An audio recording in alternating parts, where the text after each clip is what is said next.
গল্পতরু চ্যানেলে আপনাদের সাথে আছি আমি রাজ। পড়ছি হুমায়ুন আহমেদের উপন্যাস 1971। আর উপন্যাসটি প্রথম প্রকাশিত হয় 1986 সালের ফেব্রুয়ারি মাসে। পড়ছি উপন্যাস 1971। মীর আলী চোখে দেখে না, আগে আবছা আবছা দেখত। দুপুরের রোদের দিকে তাকালে হলুদ কিছু ভাসত চোখে। গত 2 বছর ধরে তাও ভাসছে না। চারিদিকে সীমাহীন অন্ধকার। তার বয়স প্রায় 70। এই বয়সে চোখ কান নষ্ট হতে শুরু করে। পৃথিবী শব্দ ও বর্ণহীন হতে থাকে, কিন্তু তার কান এখনো ভালো, বেশ ভালো। ছোট নাতনিটি যতবার কেঁদে ওঠে ততবারই সে বিরক্ত মুখে বলে, সুপ, শব্দ করিস না। মীর আলী আজকাল শব্দ সহ্য করতে পারে না। মাথার মাঝখানে কোথায় যেন ঝনঝন করে। চোখে দেখতে পেলেও বোধহয় এরকম হতো, আলো সহ্য হতো না। বুড়ো হওয়ার অনেক যন্ত্রণা। সবচেয়ে বড় যন্ত্রণা, রাত দুপুরে বাইরে যেতে হয়। একা একা যাওয়ার উপায় নেই। তাকে তলপেটের প্রবল চাপ নিয়ে মিহি সুরে ডাকতে হয়, বদি, ও বদি। বদিউজ্জামান। বদিউজ্জামান তার বড় ছেলে। মধুবন বাজারে তার একটা মণিহারি দোকান আছে। রোজ সন্ধ্যায় দোকান বন্ধ করে 7 মাইল হেঁটে সে বাড়ি আসে। পরিশ্রমের ফলে তার ঘুম গাঢ় হয়। সে সাড়া দেয় না। মীর আলী ডেকেই চলে, বদি, ও বদি। বদিউজ্জামান। জবাব দেয় তার ছেলের বউ অনুফা। অনুফার গলার স্বর অত্যন্ত তীক্ষ্ণ। সেই তীক্ষ্ণ স্বর কানে এলেই মীর আলীর মাথা ধরে। তবু সে মিষ্টি সুরে বলে, ও বউ, একটু বাইরে যাওয়ান দরকার, বৌদিরে উঠাও। অনুফা তার স্বামীকে জাগায় না। নিজে কপি হাতে এগিয়ে এসে শ্বশুরের হাত ধরে। বড় লজ্জা লাগে মীর আলীর, কিন্তু উপায় কি? বুড়ো হওয়ার অনেক যন্ত্রণা, অনেক কষ্ট। মীর আলী নরম স্বরে বলে, সাদনি রাইট নাকি, ও বউ?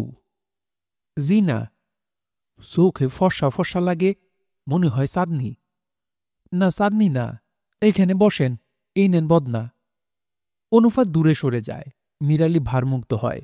অন্যরকম একটা আনন্দ হয় তার। ইচ্ছা করে আরো কিছুক্ষণ বসে থাকতে। অনুফা ডাকে, আব্বাজান, হইছে? হুম। উঠেন, বইসে আছেন কেন? ফজর ওয়াক্তের দেরি কত? দেরি আছে, আব্বাজান উঠেন। মীর আলী অনুফার সাহায্য ছাড়াই উঠোনে ফিরে আসে। দক্ষিণ দিক থেকে সুন্দর বাতাস দিচ্ছে। রাতের দ্বিতীয় প্রহর শেষ হয়েছে বোধহয়। একটা দুটা করে শিয়াল ডাকতে শুরু করেছে।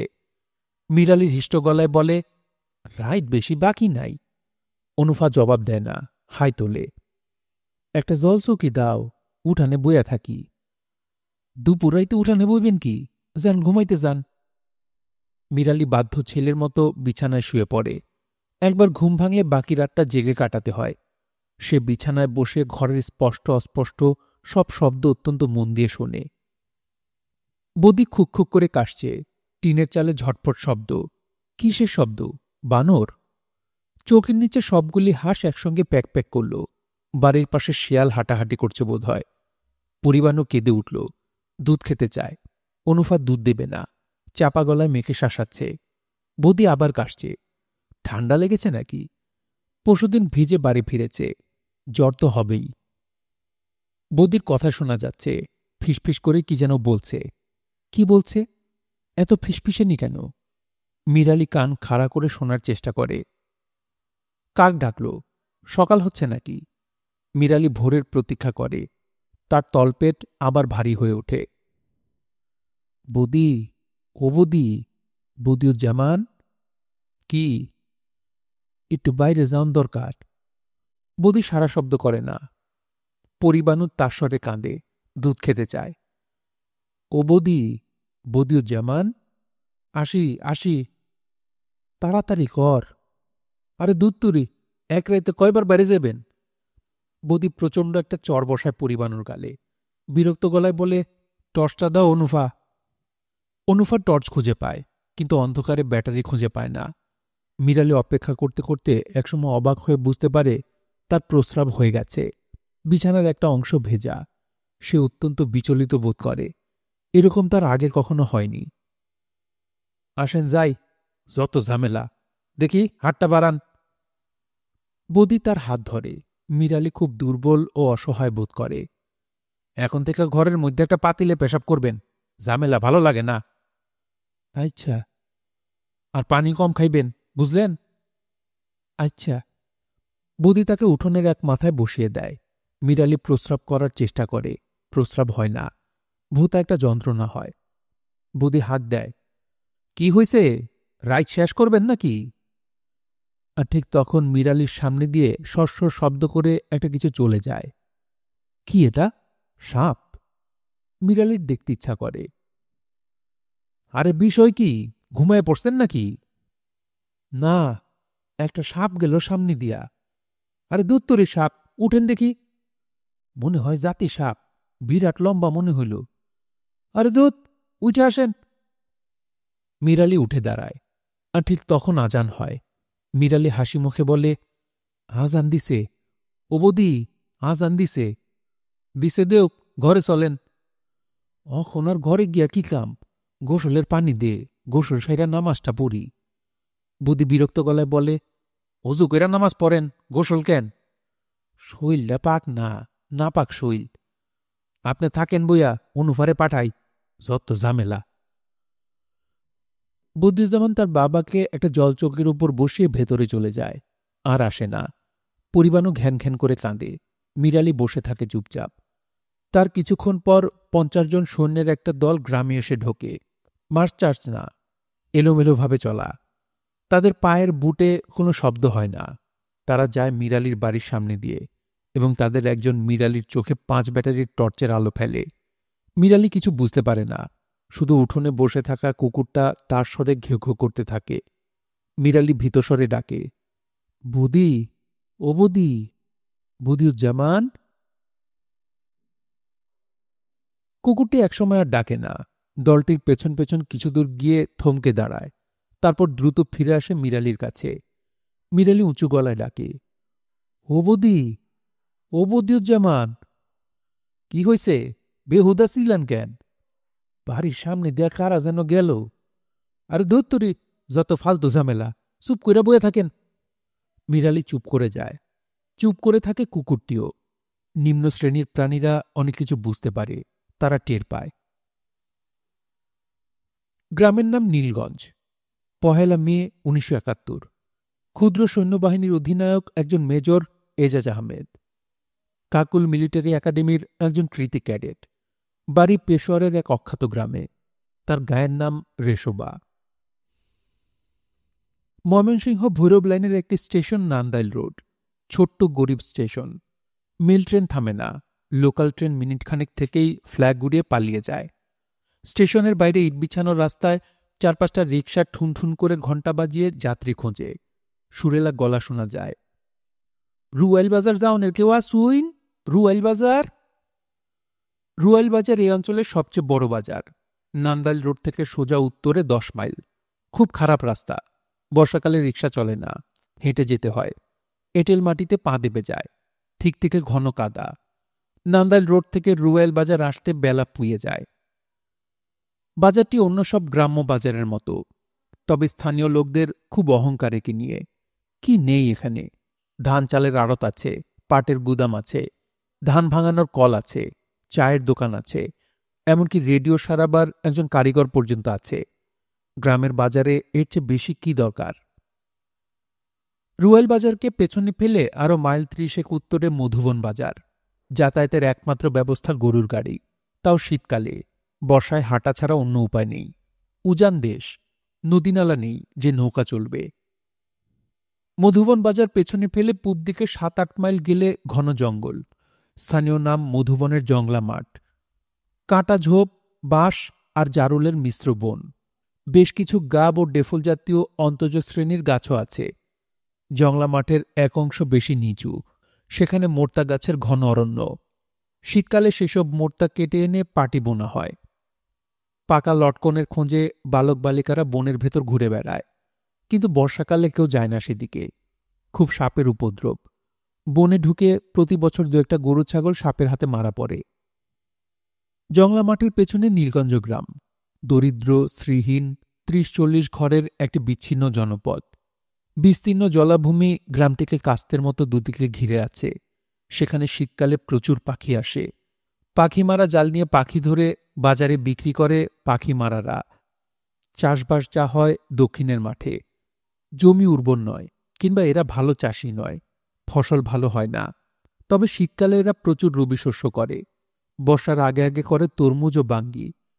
দক্ষিণের জমিতে কোনোরকম যত্ন ছাড়াই এ দুটি ফল প্রচুর জন্মায়। গ্রামের অধিকাংশ ঘরে খড়ের ছাউনি। সম্প্রতি কয়েকটি টিনের ঘর হয়েছে। বদিউজ্জামানের ঘরটি টিনের। তার হাতে এখন কিছু পয়সা কড়ি হয়েছে। টিনের ঘর বানানো ছাড়াও সে একটা সাইকেল কিনেছে। চালানো শিখে ওঠেনি বলে এখনও সে হেঁটেই মধুবন বাজারে যায়। সপ্তাহে একবার নতুন সাইকেলটি ঝাড়পোছ করে।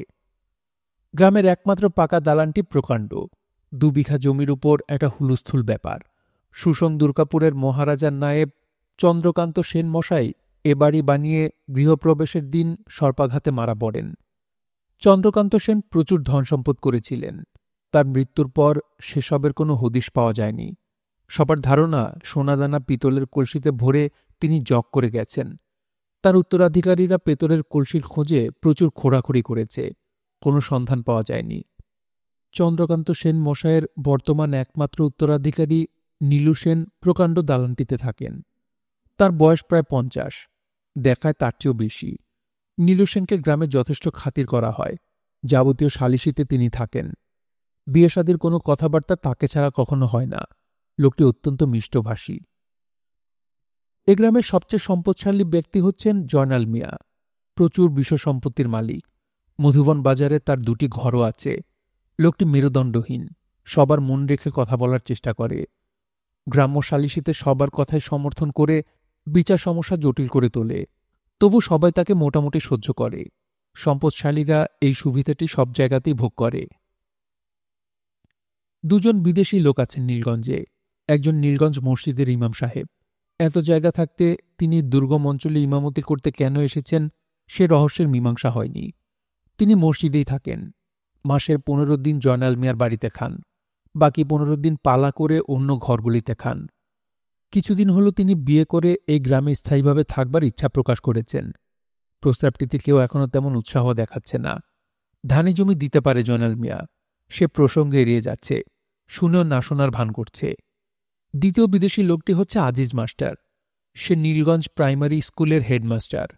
প্রাইমারি স্কুল সরকারি সাহায্যে 3 বছর আগে শুরু হয়। উদ্দেশ্য বোধহয় একটি, দুর্গম অঞ্চলে শিক্ষার আলো পৌঁছানো। উদ্দেশ্য সফল হয়নি। শিক্ষকরা কেউ বেশি দিন থাকতে পারে না। খাতাপত্রে 3 জন শিক্ষক থাকার কথা, এখন আছে 1 জন, আজিজ মাস্টার। লোকটি রুগ্ন, নানা রকম অসুখ বিসুখ। তার মধ্যে প্রধান হচ্ছে হাঁপানি। শীতকালে এর প্রকোপ হয়, গরমকালটা মোটামুটি ভালোই কেটে যায়। আজিজ মাস্টার একজন কবি।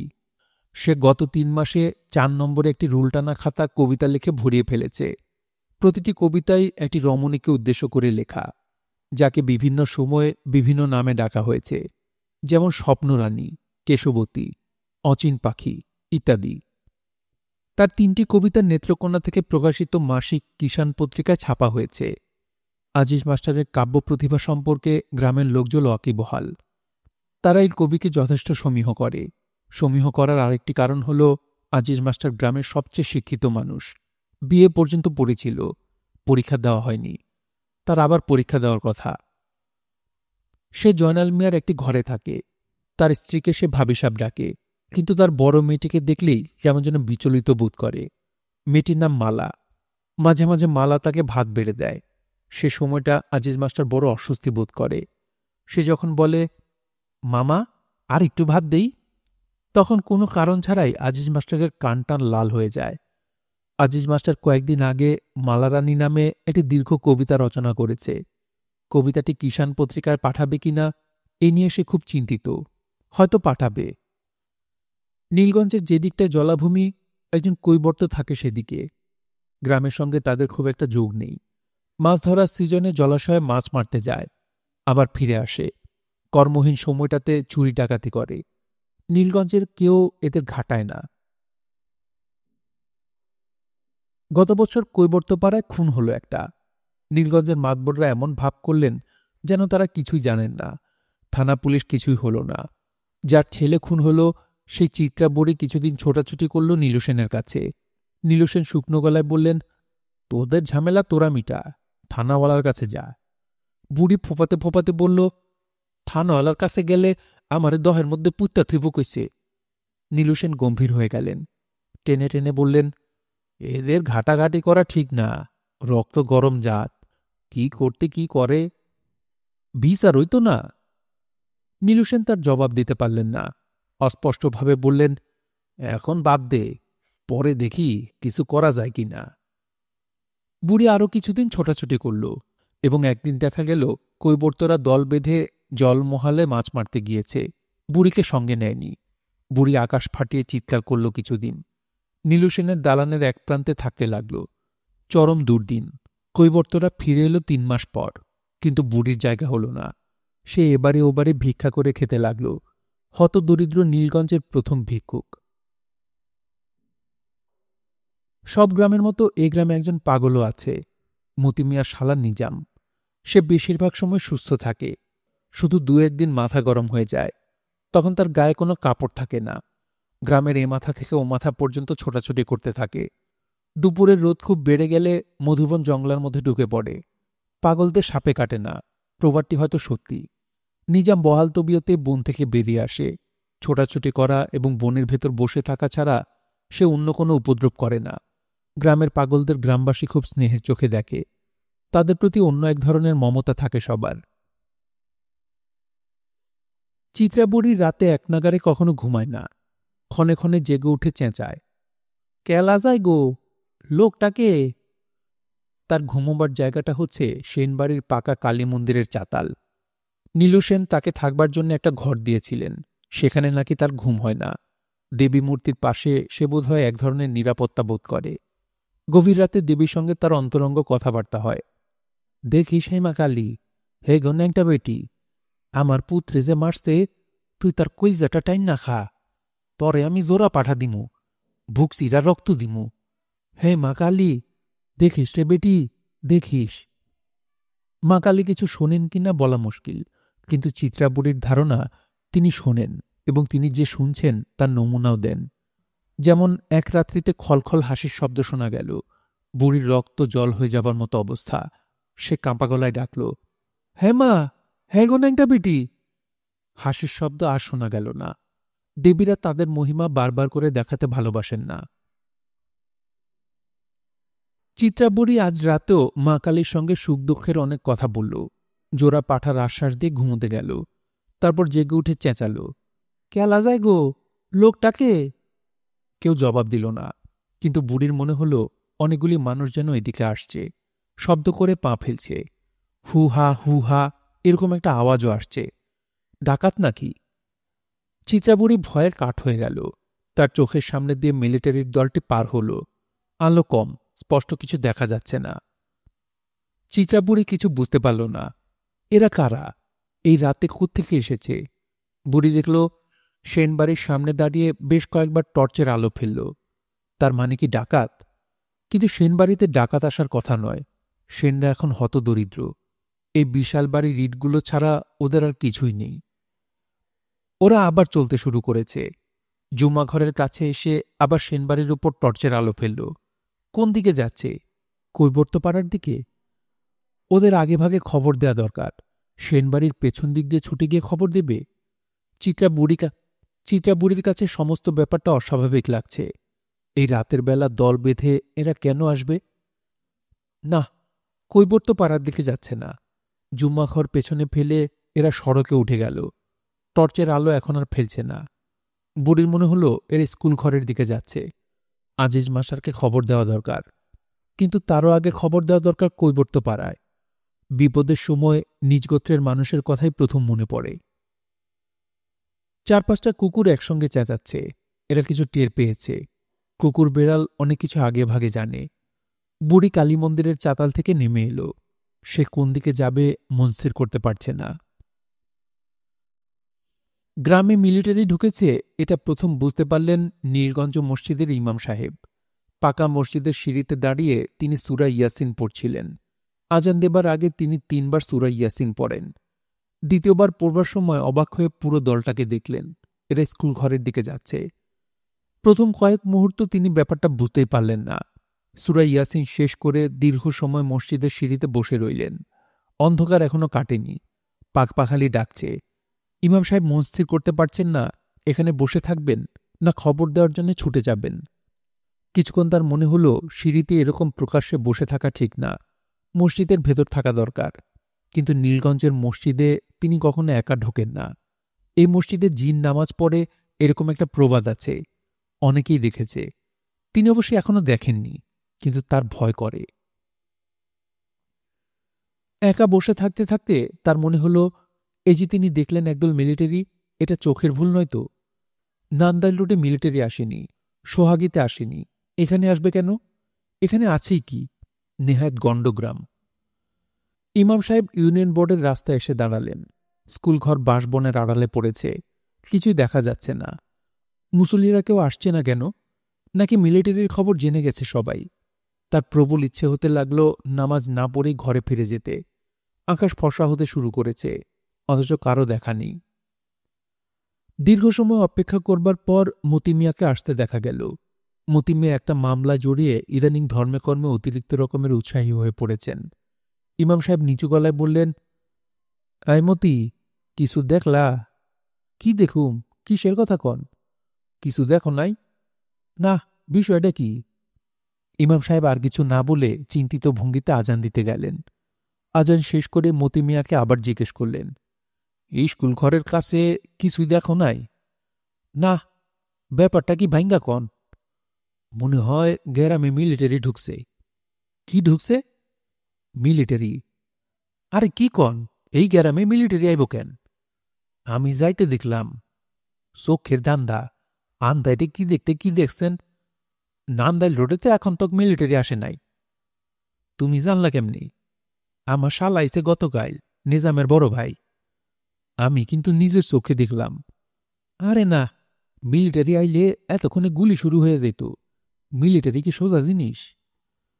ইমাম সাহেব নামাজ শুরু করবার আগেই আরও ৩ জন নামাজি এসে পড়ল। তারাও কিছু জানে না। একজন এসেছে স্কুল ঘরের সামনে দিয়ে, সেও কিছু দেখেনি। ইমাম সাহেব আজ অত্যন্ত সংক্ষিপ্ত নামাজ পড়লেন। নামাজের শেষে সাধারণত তিনি হাদিস কোরআনের দু একটি কথা বলেন। আজ কিছুই বললেন না। বাড়ির দিকে রওনা হলেন। বেশ আলো চারদিকে, অনেক দূর পর্যন্ত দেখা যাচ্ছে। জোড়া শিমুল গাছের কাছে এসে তিনি আটচোখে স্কুল ঘরের দিকে তাকালেন। বারান্দায় সারি সারি সৈন্য বসে আছে। ইমাম সাহেবের মনে হল স্কুল কম্পাউন্ডের গেটের কাছে দাঁড়ানো একটা লোক হাত ইশারা করে তাকে ডাকছে। লোকটির পরনে ফুল প্যান্ট এবং নীল রঙের একটা হাফ শার্ট। কিন্তু তাকে ডাকছে কেন? নাকি তিনি ভুল দেখছেন? ইমাম সাহেবের কপালে বিন্দু বিন্দু ঘাম জমল। তিনি একবার আয়াতুল কুরসি এবং ৩ বার দোয়া ইউনুস পড়ে স্কুল ঘরের দিকে এগুলেন। নীল শার্ট পরা লোকটিও এগিয়ে আসছে তার দিকে। ব্যাপার কি? এ কে? তিনি অতি দ্রুত দোয়া ইউনুস পড়তে লাগলেন। লা ইলাহা ইল্লা আনতা সুবহানাকা ইন্নী কুনতু মিনাজ জালিমিন। এই দোয়াটি খুব কাজের। হযরত ইউনুস আলাইহিস সালাম মাছের পেটে বসে এই দোয়া পড়েছিলেন। নীল শার্ট পরা লোকটি এগিয়ে আসছে। কি চায় সে? আপনি কে? আমি এই গ্রামের ইমাম। আসসালামু আলাইকুম ইমাম সাহেব। ওয়ালাইকুম সালাম ও রাহমাতুল্লাহ। আপনি একটু আসেন আমার সাথে। কই যাইতাম? আসেন, মেজর সাহেব আপনাকে ডাকেন। ভয়ের কিছু নেই, আসেন। ইমাম সাহেব ৩ বার ইয়া মুকাদ্দিমু পড়ে ডান পা আগে ফেললেন।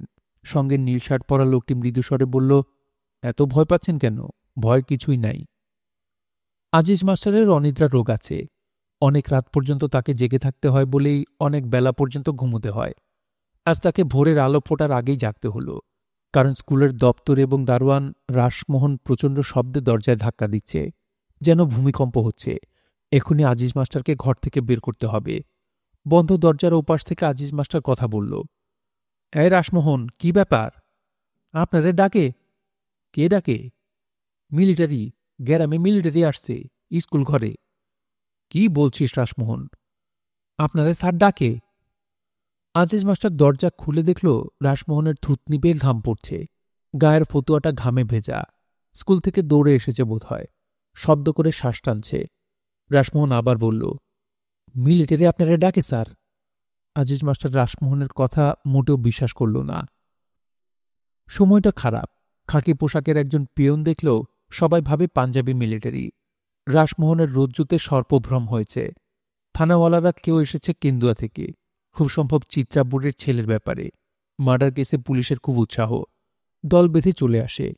নগদ বিদায়ের ব্যবস্থা আছে, এখানেও তাই হয়েছে। আজিজ মাস্টার অনেকখানি সময় নিয়ে হাত মুখ ধুল। তার মাথায় চুল নেই, তবু যত্ন করে চুল আঁচড়াল। পরিষ্কার একটা পাঞ্জাবি গায়ে দিয়ে রাস্তায় বেরুল।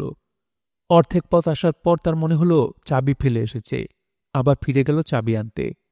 বাড়ি ফিরবার পথে সত্যি সত্যি বুঝল গ্রামে মিলিটারি এসেছে। তার মতি মিয়ার সঙ্গে দেখা হলো, রতন মাঝির সঙ্গে দেখা হলো। বাড়ি ঢুকবার মুখে জয়নাল মিয়াকে ছাতা মাথায় দিয়ে আসতে দেখা গেল। রাসমোহন এদের প্রত্যেককে একবার একবার করে তার অভিজ্ঞতার কথা বলল। রাসমোহনের বর্ণনা মতে সে স্কুলঘরের বারান্দায় ঘুমোচ্ছিল। তখনও চারদিক অন্ধকার। কে যেন তার পায়ের কাছে একটা ঝাঁকুনি দিয়ে মুখে টর্চের আলো ফেলল। সে উঠে বসে দেখে স্কুলে মিলিটারি গিজগিজ করছে। জয়নাল মিয়া নিচু গলায় বলল, আন্দাজ কতজন হইব? 400-500 কম না। কও কি তুমি?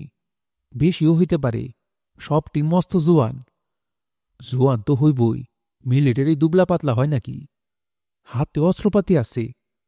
জয়নাল মিয়া বিরক্ত মুখে বলল, অস্ত্রপাতি তো থাকবই, এরা কি বিয়া করতে আইছে? আজিজ মাস্টার গম্ভীর গলায় বলল, তারপর কি হয়েছে রাসমোহন? তারা আমার নাম জিগাইল।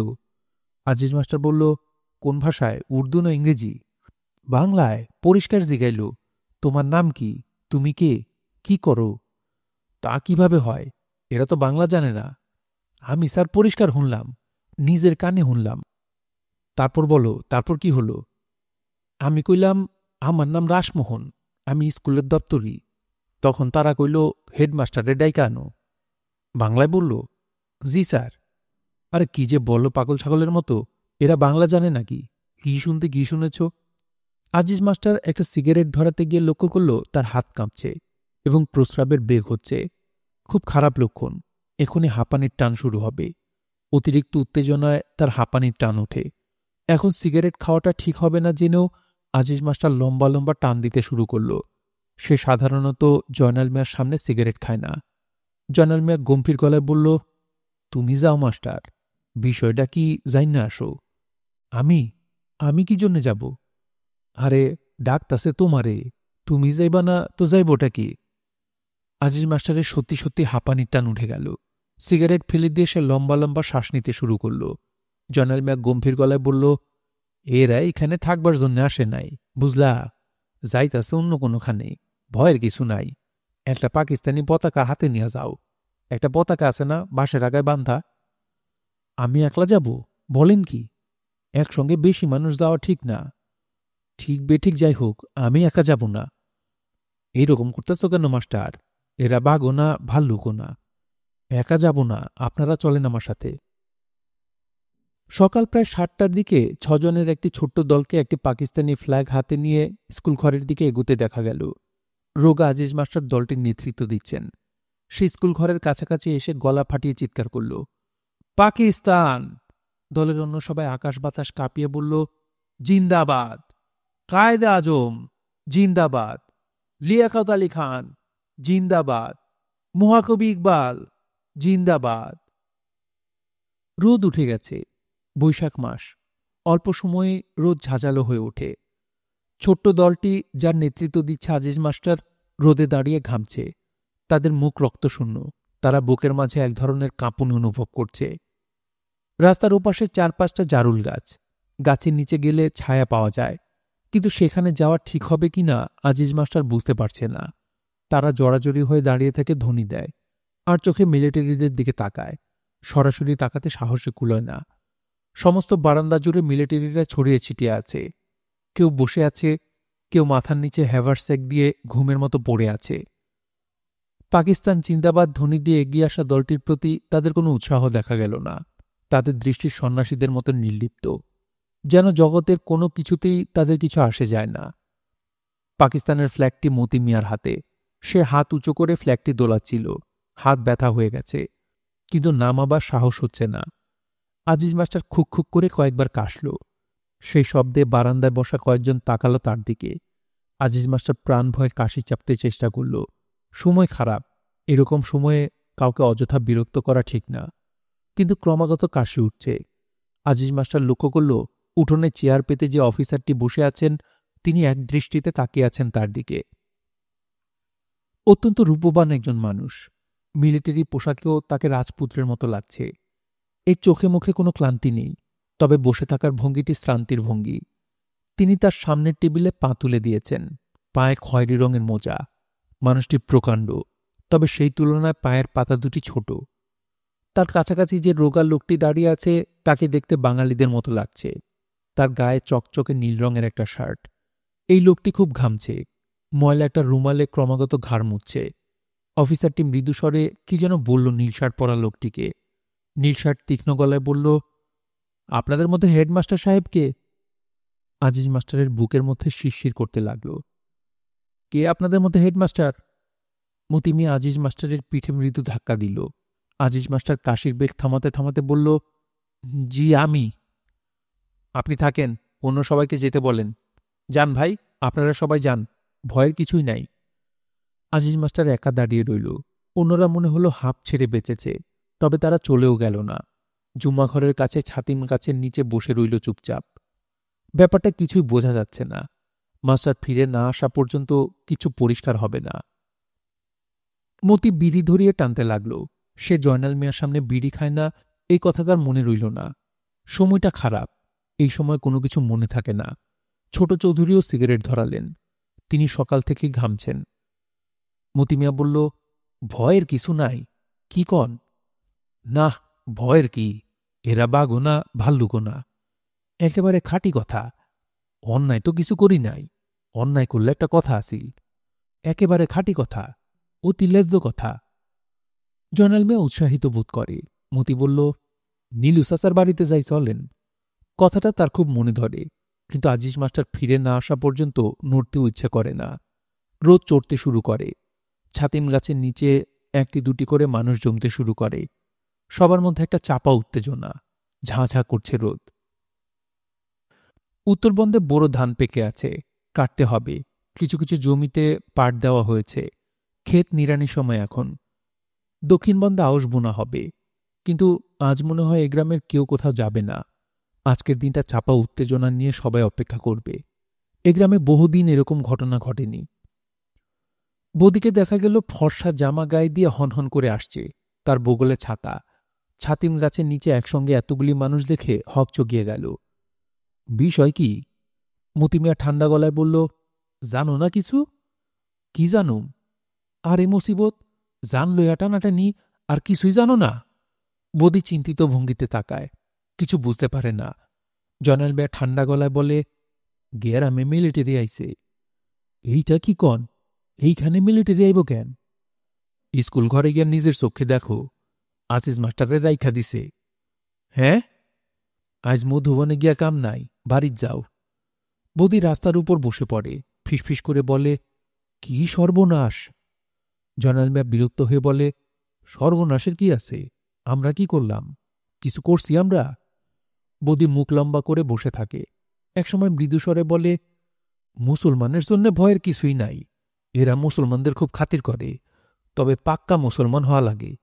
সাইর কলমা জিজ্ঞেস করে। সবাই মুখ চাওয়াচাই করে।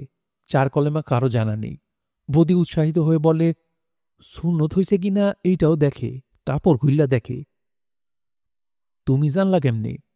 নান্দাইল রোডে হুনছি, সুন্নত না থাকলেই দুম, গুল্লি।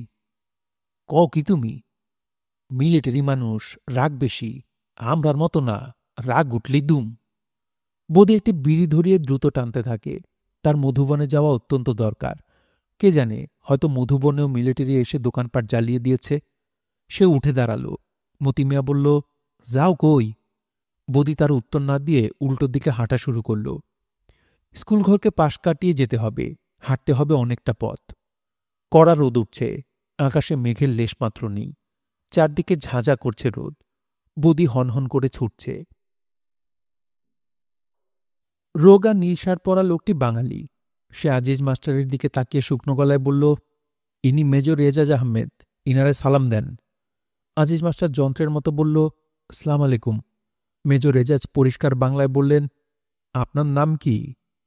জি, আমার নাম Azizur Rahman Mallick. Say it again. Aziz master নীল শার্ট পরা লোকটির দিকে তাকালো। সে ঠান্ডা গলায় বলল, নামটা আরেকবার বলেন, স্পষ্ট করে বলেন। গলায় জোর নাই? আজিজ মাস্টার বলল, আজিজুর রহমান মল্লিক। আপনি বসুন। কোথায় বসতে বলছে? বসার দ্বিতীয় কোনো চেয়ার নেই। মাটিতে বসতে বলছে নাকি? আজিজ মাস্টারের গলা শুকিয়ে গেল। রোগা লোকটি স্কুল ঘর থেকে একটি চেয়ার নিয়ে এলো। ঠান্ডা গলায় বলল, বসেন, স্যার বসতে বলেছেন, বসেন। আজিজ মাস্টার সংকুচিত ভঙ্গিতে বসল। মেজর সাহেব দীর্ঘ সময় কোনো কথাবার্তা বললেন না। সরু চোখে তাকিয়ে রইলেন আজিজ মাস্টারের দিকে। আজিজ মাস্টার কাঁপা গলায় বলল, স্যার ভালো আছেন? রোগা লোকটি বলল, শুনেন ভাই, আগ বাড়িয়ে কিছু বলতে যাবেন না। যা জিজ্ঞেস করবে শুধু তার জবাব দিবেন। ইনি লোক ভালো, ভয়ের কিছু নাই। স্যার বাংলা বলতে পারেন না, কিন্তু ভালো বুঝেন। জি আচ্ছা। আপনার ভয়ের কিছু নাই, আরাম করে বসেন। আজিজ মাস্টার আরাম করে বসার একটা ভঙ্গি করল। মেজর সাহেব একটা সিগারেট ধরালেন। প্যাকেটটি বাড়িয়ে দিলেন আজিজ মাস্টারের দিকে। আজিজ মাস্টার ফ্যাল করে তাকালো। রোগা লোকটি বলল, স্যার দিচ্ছেন যখন নেন। বললাম না, ইনি ভালো লোক। আজিজ মাস্টার একটা সিগারেট নিল। কি আশ্চর্য! মেজর সাহেব নিজে সিগারেটটি ধরিয়ে দিলেন। আজিজ মাস্টার তার ভদ্রতায় মুগ্ধ হয়ে গেল। অত্যন্ত শরীফ আদমি। পরবর্তী সময়ে তাদের মধ্যে নিম্নলিখিত কথাবার্তা হল। মেজর সাহেব প্রশ্ন করলেন ইংরেজিতে। আজিজ মাস্টার জবাব দিল বাংলায়। কিছু প্রশ্ন আজিজ মাস্টার বুঝতে পারল না। নীল শার্ট পরা লোকটি সুন্দর করে বুঝিয়ে দিল, তোমার নাম আজিজুর রহমান মল্লিক? জি স্যার। মল্লিক মানে কি? জানি না স্যার। এই গ্রামে কতজন মানুষ? জানি না স্যার।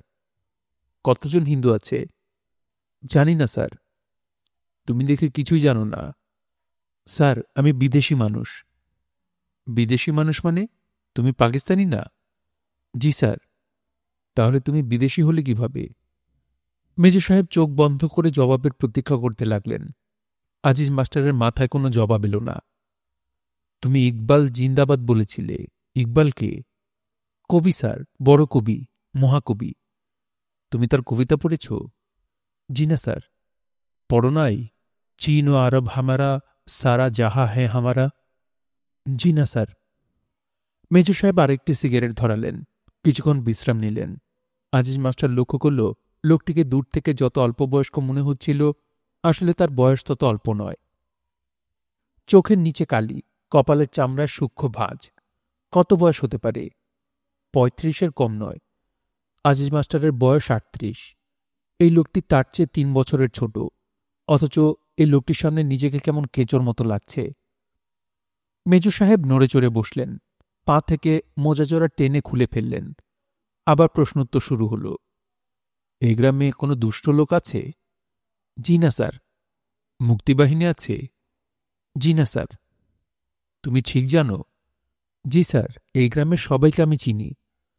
তোমার ধারণা এই গ্রামে মুক্তিবাহিনী নেই? জি না। মেজর সাহেব মৃদু হাসলেন। কেন হাসলেন কে জানে। তিনি কি বিশ্বাস করছেন না? আজিজ মাস্টার আবার বলল, মুক্তিবাহিনী নাই স্যার। শেখ মুজিবের লোকজন আছে? জি না স্যার। তুমি জি না ছাড়া অন্য কিছু বলছো না কেন? তুমি কি ভয় পাচ্ছ? ভয় পাচ্ছ তুমি? জি না স্যার। গুড। ভয় পাওয়ার কিছু নেই। আমার দিকে ভালো করে তাকাও। তাকাও ভালো করে। আজিজ মাস্টার তাকালো। মেজর সাহেবের চোখ দুটি তার কাছে একটু নীলচে মনে হল। বিড়াল চোখ নাকি? আমাকে দেখে কি মনে হয়? আমি খারাপ লোক? জি না স্যার। কফি খাবে? আজিজ মাস্টার চোখ তুলে তাকালো। রোগা লোকটি বলল, খেতে চাইলে বলেন খাবো। আমার দিকে তাকান কেন? অভ্যাস না থাকলে বলেন খাবো না, ব্যাস। বারবার আমার দিকে তাকাবেন না। কি, কফি খাবে? জি না স্যার। না কেন? খাও, কফি তৈরি হচ্ছে। তুমি কি কফির সঙ্গে ক্রিম খাও? আজিজ মাস্টার না বুঝেই মাথা নাড়ল। কফি এসে পড়ল কিছুক্ষণের মধ্যে। অতি বিষাদ জিনিস। আজিজ মাস্টার চুকচুক করে কফি খেতে লাগল। কাপ নামিয়ে রাখার সাহস হল না। বুঝলে আজিজ, পাকিস্তানি মিলিটারির নামে আজগুবি সব গল্প ছড়ানো হচ্ছে। আমরা নাকি কোথায় কুড়াল দিয়ে কুপিয়ে 2টি মুক্তিবাহিনী ছেলেকে মেরেছি। গল্পটা তোমার বিশ্বাস হয়? আজিজ মাস্টার জবাব দিল না। মেজো সাহেব অনেকটা সময় নিয়ে সিগারেট ধরালেন। তারপর ঠান্ডা গলায় বললেন, আমরা কাঠুরে হলে সেটা করতাম, কিন্তু আমরা কাঠুরে নই, আমরা সৈনিক। আমরা গুলি করে মারব, ঠিক না? জি স্যার। হিন্দুস্তান বেতারে এসব প্রচার চালাচ্ছে এবং অনেকে এসব শুনছে, ঠিক না? বলো, ঠিক বলছি কি না? জি স্যার, ঠিক। আচ্ছা, এ গ্রামের ট্রানজিস্টার আছে কার কার? তোমার আছে? আজিজ মাস্টারের গলায় কফি আটকে গেল। তার আছে, এবং সে স্বাধীন বাংলা বেতার শোনে। কি আছে? জি স্যার। কিন্তু তুমি নিশ্চয়ই শোনো না? মাঝে মাঝে শুনি স্যার। শুনলেও নিশ্চয়ই বিশ্বাস করো না, ঠিক না? মাঝে মাঝে বিশ্বাস হয়। আজিজ। জি স্যার। তুমি একজন সৎ লোক। অন্য কেউ হলে বলতো বিশ্বাস হয় না। আমার মনে হয় তুমি মিথ্যা একেবারেই বলতে পারো না। আচ্ছা, এখন বলো, আর কার ট্রানজিস্টার আছে? নীলু সেনের আছে, জয়নাল মিয়ার আছে। ওরা কেমন লোক? ভালো লোক স্যার, নির্বিরোধী মানুষ। এই গ্রামে খারাপ মানুষ কেউ নাই। তাই নাকি? জি স্যার। আচ্ছা, ঠিক আছে, তুমি যাও, ভয়ের কিছু নেই। আজিজ মাস্টার উঠে দাঁড়ালো। তার মনে হলো মেজর সাহেব একজন বিশিষ্ট ভদ্রলোক। সালাম আলাইকুম স্যার। ওয়ালাইকুম সালাম। আজিজ মাস্টারের কেন যেন মনে হলো এখনই তাকে আবার ডাকা হবে। সে এগোতে লাগলো খুব সাবধানে, কিন্তু কেউ তাকে ডাকল না। প্রায় ৩০ গজের মতো যাওয়ার পর সে ভয়ে ভয়ে একবার পেছনে তাকাল। মেজর সাহেব তীক্ষ্ণ দৃষ্টিতে তাকিয়ে আছেন। তার সঙ্গে রোগা লোকটিও চিন্তিত মুখে তাকিয়ে আছে। আজিজ মাস্টারের বুকে ধক করে উঠল। কেন উঠল কে জানে। একবার পেছন ফিরে আবার মুখ ফিরে চলে যাওয়া যায় না। আজিজ মাস্টার দ্বিতীয়বার বলল, আসসালাম আলাইকুম। মেজর সাহেব তখন তাকে হাত ইশারা করে ডাকলেন। নীল শার্ট পরা লোকটি বলল, এই যে মাস্টার সাহেব, এদিকে আসেন ভাই, স্যার ডাকেন। আজিজ মাস্টার ফিরে এলো। মেজর সাহেব হাসি মুখে বললেন, শুনলাম তুমি কবিতা লেখো। আজিজ মাস্টার বেকুবের মতো তাকালো। সে কিছুই বুঝতে পারছে না। এখানকার মসজিদের যে ইমাম সাহেব আছে তার কাছে শুনলাম, তার সঙ্গে আমার কথা হয়েছে। তুমি কি সত্যি কবিতা লেখো? জি স্যার। বেশ, একটা কবিতা শোনাও। কবিতা আমি পছন্দ করি। শোনাও একটা কবিতা। আজিজ মাস্টার তাকালো নীল শার্ট পরা লোকটির দিকে। সে শুকনো গলায় বলল, স্যার শোনাতে বলছেন শোনান, চেয়ারে বসেন, বসে শোনান, ভয়ের কিছু নাই। আজিজ মাস্টার হতভম্ব হয়ে তাকিয়ে রইল। মেজর সাহেব বললেন, বলো বলো, সময় নষ্ট করার কোনো মানে হয় না, লেটেস্ট কবিতাটি বলো। আজিজ মাস্টার যন্ত্রের মতো ৪ লাইন বলে গেল। আজিয়ে নিশীথে তোমারে পড়িছে মনে, হৃদয়ে যাতনা উঠেছে জাগিয়া ক্ষণে ক্ষণে। তুমি সুন্দর চেয়ে থাকি তাই কল্পলোকের চোখে, ভালোবাসা ছাড়া নাই কিছু আর মোর মরুময় বুকে। নীলসার সেটি অনুবাদ করে দিল। মেজর সাহেব বললেন, এটি তোমার লেটেস্ট? জি স্যার। ভালো হয়েছে, বেশ ভালো। তা মেয়েটি কে? জি স্যার। কবিতার মেয়েটি কে? ওর নাম কি? মালা। মেয়েটি এখানেই থাকে? আজিজ মাস্টার কপালের ঘাম মুছল। শুকনো গলায় বলল, এইখানেই থাকে। তোমার স্ত্রী নাকি? জি না স্যার, আমি বিয়ে করিনি। ওই মেয়েটিকে বিয়ে করতে চাও? আজিজ মাস্টার ঢোক গিলল। বলে কি লোক? কি বলো? চুপ করে আছো কেন? নাকি মেয়ের বাবা তোমার মতো বুড়োর কাছে বিয়ে দিতে চান না? আজিজ মাস্টার খুক খুক করে কাশতে লাগল। নীল শার্ট তীক্ষ্ণ গলায় বলল, স্যারের কথার জবাব দেন, স্যার রেগে যাচ্ছেন। মেজর সাহেব কৌতূহলী হয়ে তাকালেন। তার চোখ দুটি খুশি খুশি। বলো, মেয়েটির বয়স কত? বয়স কম। কত? 13-14। 13-14 বছরের মেয়েই তো ভালো। যত কম বয়স তত মজা। আজিজ মাস্টার স্তম্ভিত হয়ে গেল। কি বলছে এসব? মেয়েটির সঙ্গে তোমার যৌন সম্পর্ক আছে? না। মাথা নিচু করে আছো কেন? মাথা তোলো। আজিজ মাস্টার মাথা তুলল। মেয়েটির বুক কেমন আমাকে বলো। আমি শুনেছি বাঙালি মেয়েদের বুক খুব সুন্দর। কথাটা কি ঠিক? আমি জানি না। জানো না? বলো কি, তুমি এখনো কোনো মেয়ের বুক দেখনি? আমি বিয়ে করিনি। তাতে কি? আজিজ মাস্টারের কান ঝাঝা করতে লাগল। বমি বমি ভাব হল। মেজর সাহেব হঠাৎ সুর পাল্টে নরম স্বরে জিজ্ঞেস করলেন, মেয়েটি কার? ওর বাবার নাম কি? আজিজ মাস্টার জবাব দিল না। মেজর সাহেব অসহিষ্ণু কণ্ঠে বললেন, শুধু শুধু দেরি করছো, বলে ফেলো। নির্ঘাত বলল, কেন শুধু শুধু রাগাচ্ছেন? বলে দেন না। জয়নাল মিয়ার মেয়ে, ওনার বড় মেয়ে, যার বাড়িতে ট্রানজিস্টার আছে। আজিজ মাস্টার বেশ অবাক হল। এই লোকটির স্মৃতিশক্তি বেশ ভালো, মনে রেখেছে।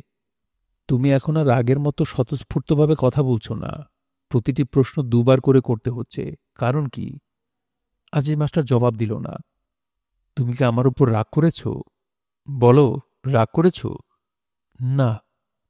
এখন তুমি আর স্যার বলছো না কেন? নিশ্চয়ই তুমি আমার উপর রাগ করেছ। জি না স্যার। মেজর সাহেব অনেকখানি ঝুঁকে এলেন আজিজ মাস্টারের দিকে। গলার স্বর নিচে নামিয়ে বললেন, শোনো, ওই মেয়েটির সঙ্গে আমি তোমার বিয়ের ব্যবস্থা করে দিচ্ছি। আজ রাতে সম্ভব হবে না। আজ রাতে আমরা ব্যস্ত।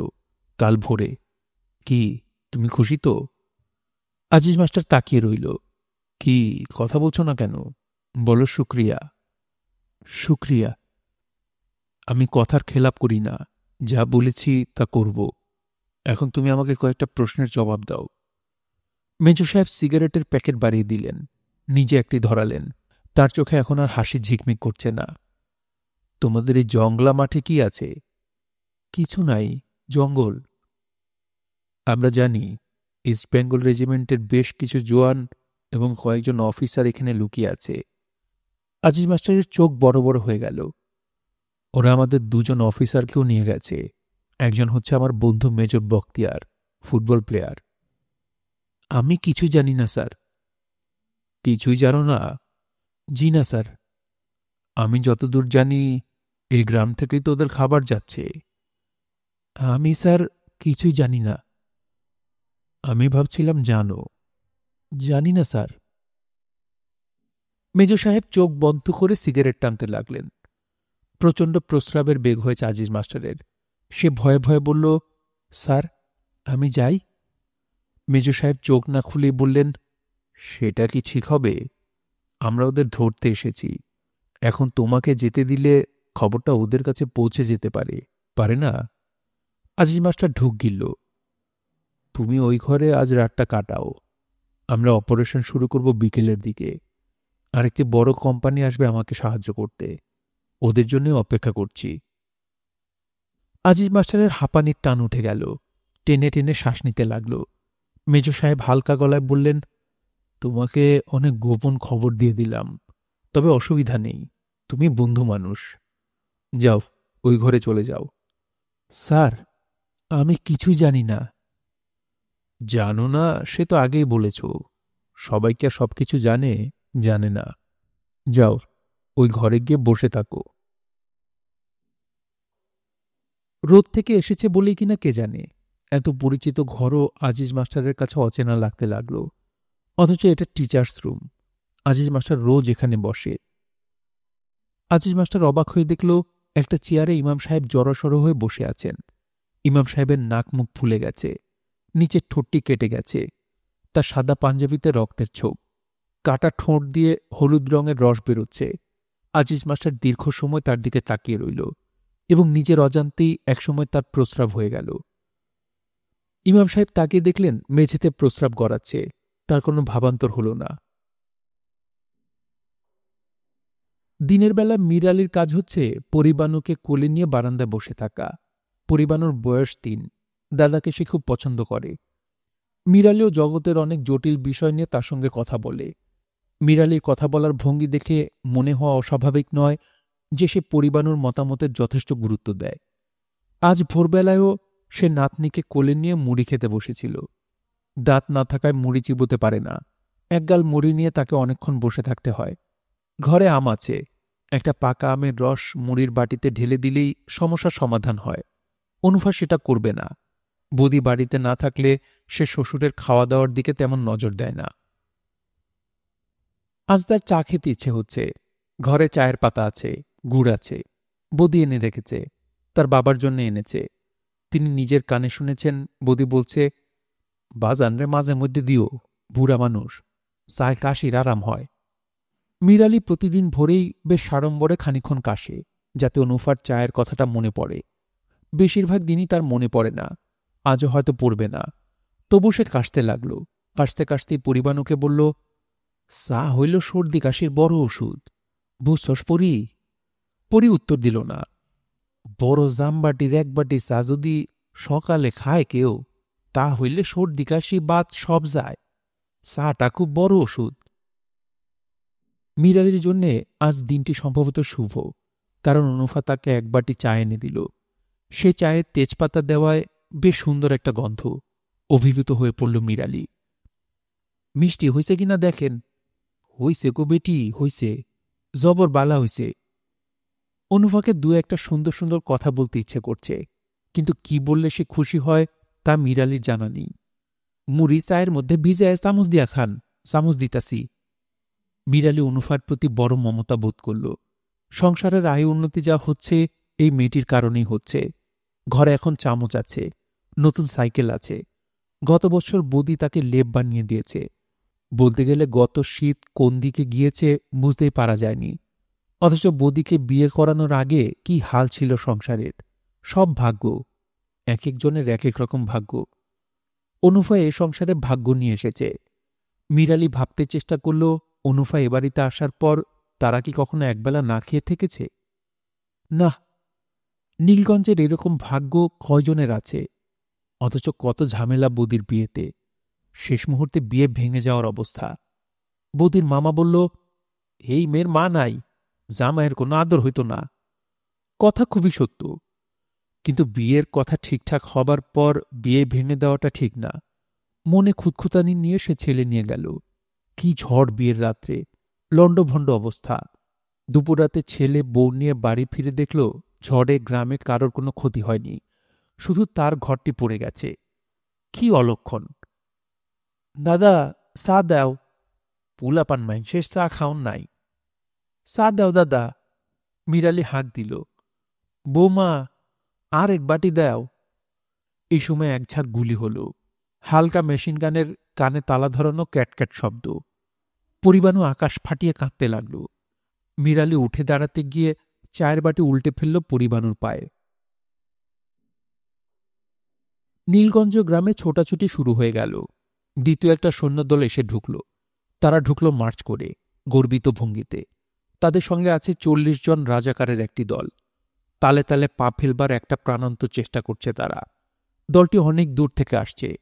এদের চোখে মুখে ক্লান্তি, হয়তো সারা রাত ধরেই হাঁটছে, কোথাও বিশ্রাম করেনি।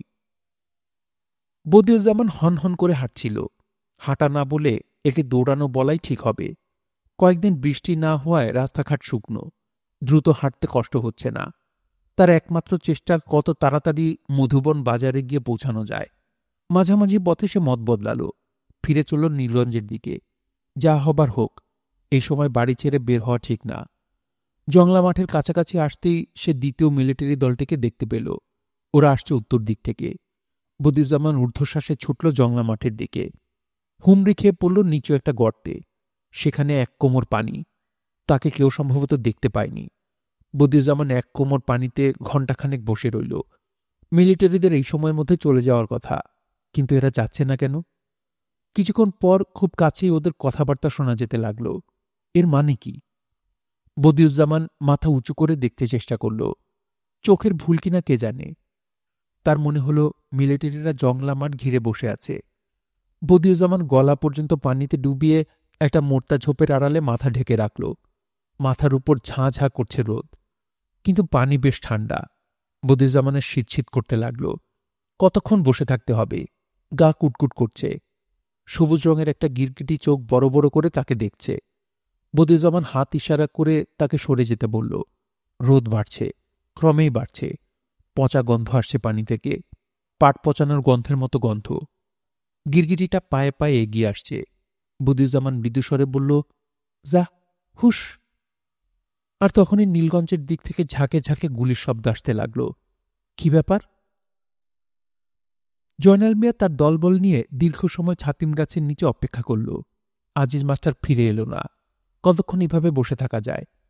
রাসমোহন কয়েকবার বাঁশঝোপের আড়াল থেকে উকি দিয়ে দেখে এসেছে আজিজ মাস্টার চেয়ারে বসে কথাবার্তা বলছে, কিন্তু কিছুক্ষণ আগে সে এসে বলল আজিজ মাস্টারকে আর দেখা যাচ্ছে না। এর মানেটা কি? জয়নাল মিয়া বলল, বিষয়টা কি রাসমোহন? রাসমোহন শুকনো মুখে বসে রইল। মাইরা ফেলছে নাকি? মারলে তো গুলির শব্দ হইত, গুলি তো হয় নাই। তাও ঠিক। জয়নাল মিয়া মতি মিয়ার কাছ থেকে একটা বিড়ি নিয়ে ধরালো। তার সিগারেট শেষ হয়ে গেছে। আর তখন মতি মিয়ার পাগল শালা নিজামকে আসতে দেখা গেল। তার মুখ হাসি হাসি, পাগলামের অন্য কোনো লক্ষণ নেই। মতি মিয়া ধমকে উঠল, কই গেছিলা? নিজামের হাসি আকর্ণ বিস্তৃত হল। সে হাত নেড়ে নেড়ে বলল, স্কুল ঘরের পিছন দিক দিয়ে আইতেছিলাম, একটা মজার জিনিস দেখলাম দুলাভাই। কি দেখলা? দেখলাম দুইটা মিলিটারি হাঁকতে বসছে। লজ্জা শরম নাই, হাগে আর কথা কয়, আবার হাগে আবার কথা কয়। নিজাম হাসতে হাসতে ভেঙে পড়ল। ঠিক তখন গুলি ছুটতে ছুটতে মিলিটারি ও রাজাকারের দ্বিতীয় দলটি গ্রামে উঠে এলো।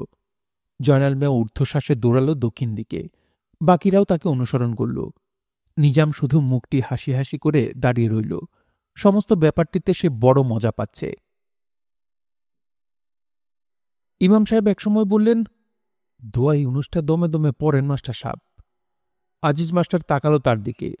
তাকানোর ভঙ্গিতে মনে হলো সে কিছুই বুঝতে পারছেন না। গত 3 ঘন্টা যাবৎ এই দুটি মানুষ একসঙ্গে আছে। এই 3 ঘন্টায় তাদের কথাবার্তা বিশেষ কিছু হয়নি। আজিজ মাস্টার তার পায়জামা ভিজিয়ে ফেলার পর থেকে কেমন অন্যরকম হয়ে গেছে, কোনো কিছুতে মন দিতে পারছে না। হজরত ইউনূস আলাইহিস সালাম মাছের পেটে এই দোয়া পড়তেন, এর মর্তবাই অন্য। দোয়াটা জানেন?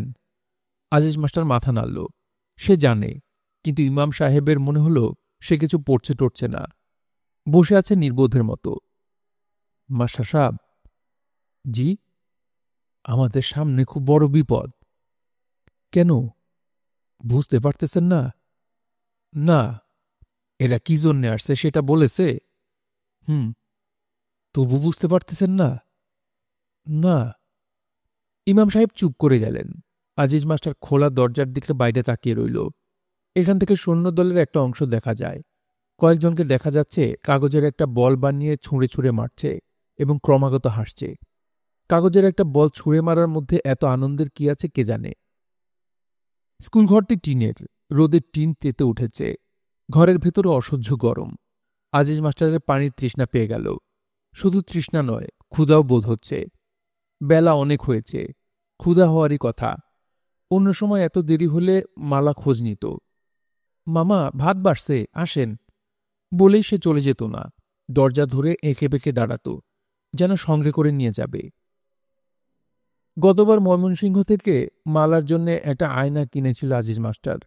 খুব বাহারি জিনিস। 2টা আয়না পাশাপাশি, একটি সাধারণ আয়না, অন্যটি একটু অন্যরকম। সেটার মুখ অনেক বড় দেখা যায়। আয়নাটা দেওয়া ঠিক হবে কিনা তা নিয়ে আজিজ মাস্টার প্রায় 1 সপ্তাহ ভাবল। কেউ কিছু মনে করে বসতে পারে, তাহলে খুব লজ্জার ব্যাপার হবে। কেউ কিছু মনে করল না। মালা অভিভূত হয়ে পড়ল। একটা আয়নায় মুখ বড় দেখায় কেন, এই প্রশ্ন বেশ কয়েকবার করা হলো। এমনকি মালার মা একদিন পর্দার আড়াল থেকে জিজ্ঞেস করে ফেলল, মুখ বড় দেখাইলে কি লাভ? আজিজ মাস্টার লাজুক স্বরে বলেছিল, সাজগোজে সুবিধা হয় ভাবি। কি সুবিধা? কি সুবিধা সেটি আর ব্যাখ্যা করতে পারিনি, কারণ এটা আজিজ মাস্টারেরও জানা ছিল না। ইমাম সাহেব নড়ে চড়ে বসলেন। মাস্টার সাহেব বলেন, জোহর নামাজের ওয়াক্ত হয়েছে না? জানি না। নামাজটা পড়া দরকার। বের হয়ে ওদের কাছে পানি চাবো? ওযু নাই আমার। দেখেন আপনি চিন্তা করে, আপনি তার নামাজ পড়তে পারবেন না, শরীর না পাক, গোসল লাগবে। পেশাব করে দিয়েছেন তো। আজিজ মাস্টার জবাব দিল না। ইজি চেয়ারটিতে চোখ বন্ধ করে হেলান দিয়ে পড়ে রইল। ইজি চেয়ারটি নীল সেনের, শুয়ে থাকতে বড় আরাম। মাস্টার সাহেব, পানি চাইব নাকি বলেন? আপনার ইচ্ছা হলে চান, এর মধ্যে তো দোষের কিছু নাই, এরাও মুসলমান। নামাজের পানি চাইলে এরা খুশি হবে। পাক্কা মুসলমানদের এরা খুব পেয়ার করে, এরাও তো সাচ্চা মুসলমান। যান না, গিয়ে চান। ভয় লাগে? ভয়ের কি আছে? ইমাম সাহেব নড়েন না, জড়সড় হয়ে চেয়ারেই বসে থাকেন। চোখ বন্ধ করে ইজি চেয়ারে শুয়ে থাকতে থাকতে আজিজ মাস্টারের ঝিমুনি আসে। ঝিমোতে ঝিমোতে একসময় ঘুমিয়েও পড়ে। এর মধ্যেই ছাড়া ছাড়া বেশ কয়েকটি স্বপ্ন দেখে। ঘুমের মধ্যে বুঝতে পারে এগুলি স্বপ্ন, তবু তার ভালোই লাগে। ইমাম সাহেব বিরক্ত মুখে তাকিয়ে থাকে তার দিকে। এ কেমন মানুষ, ঘুমিয়ে পড়েছে? তিনি মৃদুস্বরে ডাকেন, এই যে মাস্টার সাহেব, এই। আজিজ মাস্টার নড়ে চড়ে, কিন্তু তার ঘুম ভাঙে না। নীলু সেন গত রাতে এক পলকের জন্য ঘুমোতে পারেননি। দোতলায় যে ঘরটি তার বিছানা, সে ঘরের বারান্দায় গড়াগড়ি করেছেন। নীলু সেনের বোনপো বলাই চোখ বড় বড় করে মামার অবস্থা দেখেছে। রাত 2টোর দিকে বলাই ঠিক করল মামার জন্য ডাক্তার আনতে সরাইল বাজারে যাবে। পথঘাট এখনো শুকনো, বদিউজ্জামানের সাইকেল নিয়ে যাওয়া যাবে। নীলু সেন হাঁপাতে হাঁপাতে বললেন, এতক্ষণ বাঁচব না রে বলাই, এতক্ষণ বাঁচব না। বলাইয়েরও তেমন ধারণা হলো, এত কষ্ট সহ্য করে কেউ দীর্ঘ সময় বেঁচে থাকতে পারে না, থাকা উচিতও নয়। ব্যথাটা কোথায়? তলপেটে। বলাই দ্বিতীয় প্রশ্নের সময় পেল না। নীলু সেনের মুখ দিয়ে গাজলা বেরোতে লাগল। সময় শেষ হয়েছে বোধহয়। এত বড় বাড়িতে দুটি মাত্র প্রাণী। বলাইয়ের ভয় করতে লাগল। কি সর্বনাশ, এ কি বিপদ! মামা, গ্রামের 2-1 মানুষের ডাক দিয়ে আনি। তুই নড়িস না, আমার সময় শেষ। বলাই মামার হাত ধরে বসে রইল। তার কাছে মনে হলো মামার গা হাত পা ঠান্ডা হয়ে আসছে। বলাই ঘামতে লাগল, কিন্তু শেষ রাত্রে হঠাৎ ব্যথা কমে গেল। নীলু সেন শান্তস্বরে বললেন, ব্যথা নাই বলাই, ঠান্ডা পানি দে গ্লাস। বলাই পানি এনে দেখে মামা মেঝেতেই ঘুমিয়ে পড়েছে। নিশ্চিন্ত আরামের ঘুম, বড় মায়া লাগে দেখে। গ্রামে মিলিটারি আসার এত বড় একটা খবরেও বলাই তার ঘুম ভাঙাল না। আহা বেচারা, ঘুমাক। নীলু সেনের ঘুম ভাঙাল মিলিটারিরা। ডাকাডাকি হইচই শুনে নীলু সেন দোতলার জানলা দিয়ে মুখ বের করল। কি ব্যাপার? নীলসার পরা একটি লোক বলল, আপনার নাম কি নীলু? নীলু সেন? যে আজ্ঞে। আপনার বাড়িতে আর কে আছে? বলাই, আমার বোনপো বলাই। আপনারা কে? বলাইকে নিয়ে নিচে নেমে আসেন। নীলু সেন বলাইকে কোথাও খুঁজে পেলেন না। গায়ে একটা পাতলা সুজনি চড়িয়ে নিচে নেমে এলেন।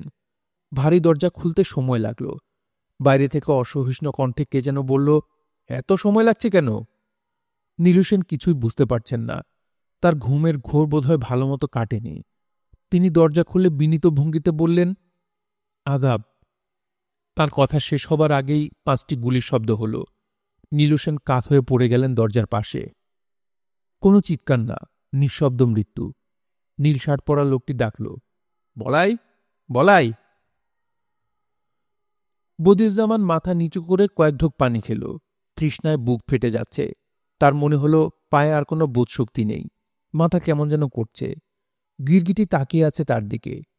এর চোখ দুটি মানুষের মতো মনে হয় হাসছে। বুড়ো মানুষের মতো মাথা ঝুঁকে ঝুঁকে হাসা। সে হাত ইশারা করে গিরগিটিটাকে বিদায় করতে চাইল, কিন্তু সে যাচ্ছে না, তাকিয়ে আছে। আচ্ছা, মিলিটারিদের সম্পর্কে যেসব গল্প শোনা যায় সেগুলি সত্যি? শুধু শুধু এরা মানুষ মারবে কেন? এরা নাকি নতুন কোনো জায়গায় গেলেই প্রথম ধাক্কায় 40-50 জন মানুষ মেরে ফেলে ভয় দেখাবার জন্য। এটা একটা কথা হলো? সব গুজব। এরাও তো আল্লাহর বান্দা। মিলিটারিও মানুষ, রক্ত একটু গরম, এই আর কি। এটা তো দোষের কিছু না। পোশাকটাই এরকম, গায়ে দিলে রক্ত গরম হয়ে যায়। বদিউজ্জামান খুক খুক করে দুবার কাশল। নিজের কাশির শব্দে নিজেই চমকে উঠল। কেমন বেকুবের মতো কাণ্ড করছে। নির্জন জায়গা, অল্প শব্দ হলেই অনেক দূর থেকে শোনা যায়। আবার কাশি আসছে। বদিউজ্জামান কাশি সামলাবার চেষ্টা করতে গিয়ে ঘর ঘর একটা শব্দ বের করল। গিরগিটিটা ভয় পেয়ে চলে যাচ্ছে। না, যাচ্ছে না, আবার দাঁড়িয়ে পড়েছে। পানি খেতে এসেছে বোধহয়। তাকে দেখে পানি খাবার সাহস হচ্ছে না। আবার তৃষ্ণা নিয়ে চলেও যেতে পারছে না। বদির আবার তৃষ্ণা বোধ হল। সে মাথা নিচু করে কয়েক ঢোক পানি খেল। নীল শার্ট পরা লোকটি বলল, আপনারা দুজন আসেন আমার সঙ্গে। আজিজ মাস্টার তাকাল ইমাম সাহেবের দিকে। ইমাম সাহেব ভীত স্বরে বললেন, কোথায়? নীল শার্ট পরা লোকটির মুখ অস্বাভাবিক গম্ভীর। তাকে কোনো প্রশ্ন দ্বিতীয়বার করার সাহস হয় না। তবু ইমাম সাহেব দ্বিতীয়বার জিজ্ঞেস করলেন, কোথায়? বিলের কাছে। কেন? মেজর সাহেব নিয়ে যেতে বলেছেন। কি জন্যে? এত কিছু জিজ্ঞেস করবার দরকার নেই। আপনারা উঠেন, মেজর সাহেব অপেক্ষা করছেন। বড় ভয় লাগতেছে ভাই। ভয়ের কিছু নাই, আসেন। আজিজ মাস্টার একটি কথাও বলল না, নিঃশব্দে বেরিয়ে এলো। সবার শেষে বেরোলেন ইমাম সাহেব। তিনি খুঁড়িয়ে খুঁড়িয়ে হাঁটছিলেন। স্কুলঘরের বারান্দায় কেউ নেই, ধুধু করছে চারদিক। বসে থাকা সেপাইরা কখন গিয়েছে, কোথায় গিয়েছে কে জানে। ঘরের ভেতরে বসে কিছুই বোঝা যায়নি। হয়তো কোনো পাহারা টাহারা ছিল না, ইচ্ছা করলে পালিয়ে যাওয়া যেত। ইমাম সাহেব অবাক হয়ে বললেন, এরা সব কোথায় গেল? নিঃশ্বাস পড়া লোকটি বলল, বেশি কথা বলবেন না। আপনারা মৌলভী মুসল্লিরা বেশি কথা বলেন আর ঝামেলার সৃষ্টি করেন, কম কথা বলবেন। জি আচ্ছা। ইউনিয়ন বোর্ডের সড়ক পর্যন্ত তারা এগুলো নিঃশব্দে। জুম্মা ঘরের পাশে ৮-৯ জন সেপাইয়ের একটি দল দাঁড়িয়ে আছে। তারা তাকিয়ে আছে তীক্ষ্ণ দৃষ্টিতে। ইমাম সাহেবের ঘন ঘন নিঃশ্বাস পড়তে লাগল। তিনি নীল শার্ট পরা লোকটির দিকে তাকিয়ে নরম গলায় বললেন, ভাই, আপনার নাম কি? রফিক। রফিক সাহেব, আমার জোহরের নামাজ কাজা হয়ে গেছে, পানির অভাবে উজু করতে পারি নাই। রফিক তার কোনো জবাব দিল না। আগে আগে হাঁটতে লাগল। কোথাও কোনো মানুষজন নেই। গ্রামের সবাই কি ঘরে দরজা বন্ধ করে বসে আছে নাকি? ইমাম সাহেব বললেন, ভাই, আপনার দেশ কোথায়, বাড়ি কোন জেলায়? বাড়ি দিয়ে কি করবেন? না, এমনি জিজ্ঞেস করলাম। আমার দেশ কুমিল্লা, নবীনগর। ভালো। সামনের মাসে ইনশাল্লাহ দেশে যাব, বহুত দিন যাই না। রফিক কিছুই বলল না। সে হাঁটছে মাথা নিচু করে, এমনভাবে হাঁটছে যেন পথঘাট খুব ভালো চেনা। কিন্তু এই লোকটি এই গ্রামে আগে কখনো আসেনি। আজিজ মাস্টার বলল, মেজর সাহেব কেন ডেকেছেন আপনি জানেন? জানি। জানলে আমাদের বলেন। রফিক নিস্পৃহ স্বরে বলল, একটি অপরাধীর বিচার হবে, ওর নাম মনা। সে খুন করেছে। সেই খুন নিয়ে কোনো থানা পুলিশ হয়নি। এক বুড়ি নালিশ করেছে মেজর সাহেবের কাছে। ওই বুড়ির নাম চিত্রা বুড়ি। ইমাম সাহেব বললেন, চিত্রা বুড়ি খুব বজ্জাত। মসজিদের একটা বদনা চুরি করেছে। বদনা চুরি করুক আর না করুক, মেজর সাহেব তার কথা শুনে খুব রাগ করেছেন। মনাকে ধরা হয়েছে, কঠিন শাস্তি হবে।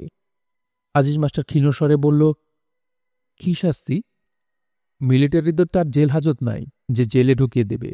ওদের শাস্তি একটাই, ছোট অপরাধের জন্য যে শাস্তি, বড় অপরাধের জন্য সেই শাস্তি। কি সেটা? বুঝতেই তো পারছেন, আবার জিজ্ঞেস করছেন কেন? ইমাম সাহেব শুকনো গলায় বললেন, আমার গিয়ে কি হবে? আপনারা শাস্তি দেখবেন। শাস্তি দেখব? হ্যাঁ, এর দরকার আছে। কি দরকার? মেজর সাহেবের ধারণা, এটা দেখার পর আপনারা তার কথা শুনবেন। কোনো কিছু জিজ্ঞেস করলে সোজাসুজি জবাব দিবেন। ও, শুনেন ইমাম সাহেব, আপনি কথা বেশি বলেন। কথা বেশি বলে একবার মার খেয়েছেন, কথা খুব কম বলবেন। জি আচ্ছা। নিজে থেকে কোনো কথা বলবেন না, এখন সময় খারাপ। জি, তা ঠিক। ইমাম সাহেব চুপ করে গেলেন। মীর আলী বাড়ির উঠোনে বসেছিল। আজ বাড়িতে রান্না হয়নি। খিদের যন্ত্রণায় সে অস্থির হয়ে পড়ল। এই বয়সে খিদে সহ্য হয় না। আনুফাকে কয়েকবার ভাতের কথা বলা হয়েছে, কিন্তু আনুফা কিছু করছে না। সে ভয়ে অস্থির হয়ে আছে। ভাত রাধায় তার মন নেই। ভয় মীরালিরও লাগছে, কিন্তু খিদের কষ্ট বড় কষ্ট। আজ এই মাস্টাররা তার বাড়ির সামনে দিয়ে যাবার সময় সে এক থালা মুড়ি নিয়ে বসেছিল। এই বয়সে মুড়ি চিবোতে কষ্ট হয়, তবু চিবোতে হয়। যা ভাবসাব, তাতে মনে হচ্ছে আজ আর রান্না হবে না। পায়ের শব্দে মীরালি চমকে উঠে বলল, কেডা যায়? আমি আজিজ, আজিজ মাস্টার। তোমার সঙ্গে কেডা যায়? আজিজ মাস্টার জবাব দিল না। কথা কও না যে, ও মাস্টার, মাস্টার। রফিক বলল, দাঁড়াবেন না, দেরি হয়ে যাচ্ছে। ও মাস্টার, কে কথা কয়? রফিক শীতল স্বরে বলল, আমার নাম রফিক। চাচা মিয়া, আপনি ঘরের ভেতরে গিয়ে বসেন। মাস্টার, এই লোকটা কে? মিলিটারি? না, আমি মিলিটারি না। আপনার বাড়ি কোন গ্রাম? রফিক তার জবাব দিল না, হাঁটতে শুরু করল। ইমাম সাহেব তাল মিলিয়ে হাঁটতে পারছেন না, ক্রমাগত পিছিয়ে পড়ছেন। তার জন্য দুজনকেই মাঝে মাঝে দাঁড়াতে হচ্ছে। রফিক বলল, হাঁটতে কষ্ট হলে আমার হাত ধরে হাঁটেন। জি না, কোনো কষ্ট নাই। লজ্জার কিছু নাই, আমার হাত ধরে হাঁটেন। শুক্রিয়া। ভাই, আপনার বয়স কত? আমার বয়স দিয়ে কি করবেন? এমনি জিজ্ঞেস করলাম। আপনাকে তো বলেছি বিনা প্রয়োজনে কথা বলবেন না। জি হাসা, আমার বয়স 30। রফিকের দেখে বয়স আরও বেশি মনে হয়। রোগা এবং লম্বা, ছোট ছোট চোখ। কথা বললে চোখ আরও ছোট হয়ে যায়। মনে হয় লোকটি যেন চোখ বন্ধ করে কথা বলছে। ইমাম সাহেব দোয়া ইউনুস পড়তে লাগলেন। লা ইলাহা ইল্লা আনতা সুবহানাকা ইন্নী কুনতু মিনাজ জালিমিন। মনা কৈবর্ত তার 11 বছরের ভাইকে নিয়ে তেঁতুল গাছের নিচে চুপচাপ বসে আছে। মনা শরীর বিশাল, প্রায় দৈত্যের মতো। তার ভাইটি অসম্ভব রোগা। সে মনার লুঙ্গির এক প্রান্ত শক্ত করে ধরে আছে, তাকাচ্ছে সবার মুখের দিকে, বারবার কেঁপে কেঁপে উঠছে। মনাকে খুব একটা বিচলিত মনে হচ্ছে না। মেজ সাহেব প্রায় 10 গজ দূরে দাঁড়িয়ে সিগারেট টানছেন। তার সঙ্গে একজন নন কমিশনড অফিসার। এরা দুজন নিচু গলায় নিজেদের মধ্যে কথা বলছে। মেজ সাহেব সম্ভবত কোনো রসিকতা করলেন। দুজনে উঁচু গলায় হাসতে শুরু করল। মনার ভাইটি চোখ বড় বড় করে তাকালো তাদের দিকে। বিলের পাড়ের উঁচু জায়গায় একদল রাজাকার দাঁড়িয়ে। খুব কাছেই মিলিটারি আছে বলেই হয়তো তারা বুক ফুলিয়ে আছে। অহংকারী গর্বিত ভঙ্গি। এদের মধ্যে শুধু দুজনের পায়ে স্পঞ্জের স্যান্ডেল, বাকি কারোর পায়ে কিছু নেই। এরা নিজেদের মধ্যে গুনগুন করে কথা বলছে, তবে এদের মুখ শুকনো, ভয় পাওয়া চোখ। মেজু সাহেব এগিয়ে এলেন মনার দিকে। মনার ছোট্ট ভাইটি শক্ত হয়ে গেল। মনার সঙ্গে মেজু সাহেবের নিম্নলিখিত কথাবার্তা হলো রফিকের মাধ্যমে। আজিজ মাস্টার ও ইমাম সাহেবকে সরিয়ে দেওয়া হলো। তারা বসে রইল বিলের পাড়ে। প্রশ্নোত্তর শুরু হলো। তুমি একটি খুন করেছ? মনা জবাব দিল না, মাটির দিকে তাকিয়ে রইল। চুপ করে থাকবে না, স্পষ্ট জবাব দাও। বলো হ্যাঁ কিংবা না। হ্যাঁ। গুড, স্পষ্ট জবাব আমি পছন্দ করি। এখন বলো কেন করেছ? বিনা কারণে তো কেউ মানুষ মারে না। হে আমার পরিবারের সঙ্গে খারাপ কাম করছে। তাই নাকি? যে আগে উত্তেজিত হবার মতো একটি ব্যাপার। তোমার স্ত্রীকে কি শাস্তি দিয়েছ? মোনা মাটির দিকে তাকিয়ে রইল, জবাব দিল না। প্রশ্নের ধারা সে বুঝতে পারছে না। বলো বলো, কুইক, সময় বেশি নেই আমাদের হাতে। মোনা ঘামাতে শুরু করেছে। আমার মনে হচ্ছে তুমি কোনো শাস্তি দাওনি। জি না। সে নিশ্চয় খুব রূপবতী। মোনা চোখ তুলে তাকালো, কিছুই বলল না। বলো, চট করে বলো, সে কি রূপবতী? জি। তাহলে অবশ্যই শাস্তি না দিয়ে ভালোই করেছ। একটি সুন্দরী নারীকে শাস্তি দেওয়ার পেছনে কোনো যুক্তি নেই। তোমার স্ত্রীর নাম কি? মোনার চোখে ভয়ের ছায়া পড়ল। মেজ সাহেবের কথাবার্তা কেমন যেন অন্যরকম হয়ে যাচ্ছে। বলো, তোমার স্ত্রীর নাম বলো। মোনা কিছুই বলল না। রফিক বলল, গ্রামের মানুষরা অপরিচিত মানুষের কাছে স্ত্রীর নাম বলে না। কেন বলে না? আমি জানি না স্যার। তুমি তো অনেক কিছু জানো, এটা জানো না? আমি অনেক জিনিস জানি না। মেজ সাহেব মনার দিকে আরো কয়েক পায়ে গুলেন। আঙুল দিয়ে ইশারা করে বললেন, এই ছেলেটি কি হয় তোমার? এ আমার ছোট ভাই। ওর নাম কি? বীরু। মেজ সাহেব তাকালেন বীরুর দিকে। বীরু কুঁকড়ে গেল। মেজ সাহেব শান্ত স্বরে বললেন, বীরু, তুমি লুঙ্গি ধরে টানাটানি করছো কেন? লুঙ্গি ছেড়ে দাও। বীরু লুঙ্গি ছেড়ে দিল না, আরও ঘেঁষে গেল ভাইয়ের দিকে। তার চোখে মুখে ভয়ের ছায়া পড়েছে। শিশুরা অনেক কিছু আগেই বুঝতে পারে, সেও হয়তো পারছে। মনা? জি? তুমি বড় একটা অন্যায় করেছ। কিছুক্ষণের মধ্যে তার শাস্তি হবে। তোমার কি বলার আছে? মনা তাকিয়ে রইল। তার চোখে পলক পড়ছে না। মেজ সাহেব সিগারেট ধরালেন। অস্থির ভঙ্গিতে দৃঢ়স্বরে বললেন, এই দুজনকে পানিতে দাঁড় করিয়ে দাও। রফিক ইংরেজিতে বলল, এই বাচ্চাটিকেও? হ্যাঁ। স্যার, এর কোনো প্রয়োজন আছে? প্রয়োজন আছে, এর প্রয়োজন আছে। আমি নিষ্ঠুরতার একটা নমুনা দেখাতে চাই। স্যার, তার কোনো প্রয়োজন নেই। প্রয়োজন আছে। আজ এই ঘটনাটি ঘটাবার পর মিলিটারির নাম শুনলে ওরা কাপড় নষ্ট করে দেবে। গর্ভবতী মেয়েদের গর্ভপাত হয়ে যাবে। তাতে কি লাভ স্যার? লাভ লোকসান আমার দেখার কথা, তোমার না। আমার সঙ্গে তর্ক করবে না। রফিক চুপ করে গেল। মেজ সাহেব তীক্ষ্ণ স্বরে বললেন, এসব কথা পরবর্তী সময় কেউ মনে রাখবে না।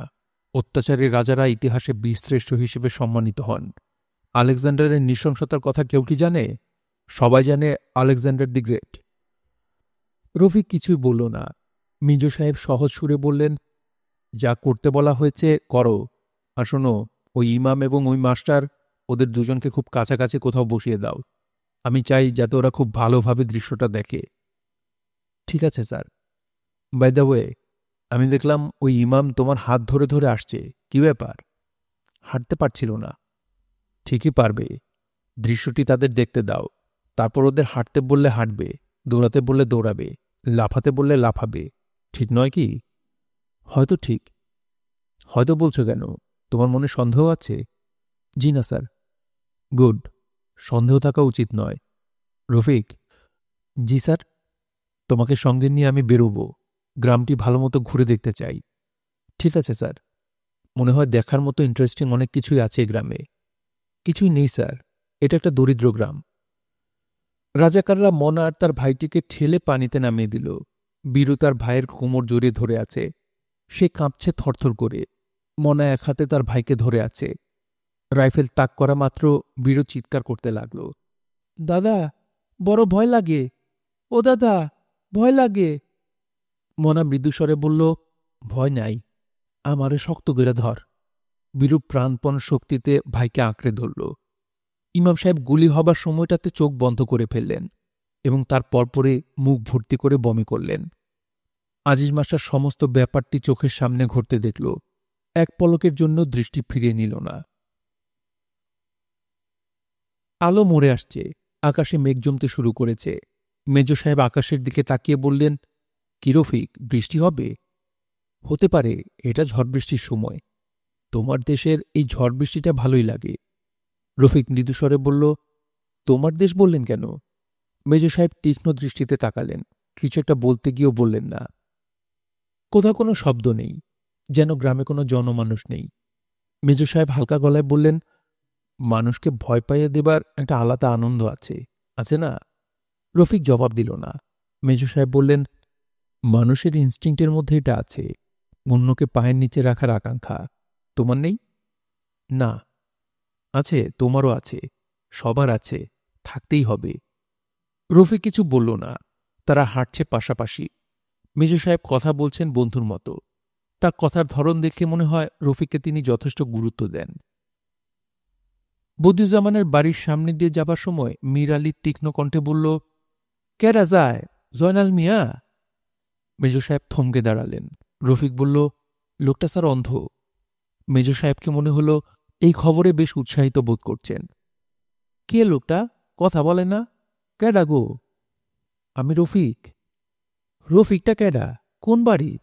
ঘরের ভেতর গিয়ে বসেন চাচা। মেজো সাহেব ঠান্ডা গলায় বললেন, তুমি ওকে কি বললে? রফিক ইংরেজিতে বলল, আমি তাকে ঘরে যেতে বললাম। কেন? এমনি বললাম। মিরালি ভয় পাওয়া গলায় চেঁচালো, এ রাকে, এ রাকে। মেজর সাহেব বললেন, তুমি ওকে বলো আমি major Ejaz Ahmed, commanding officer 58th infantry battalion. Sir বাদ দেন, বুড়ো মানুষ। তোমাকে বলতে বলেছি, তুমি বলো।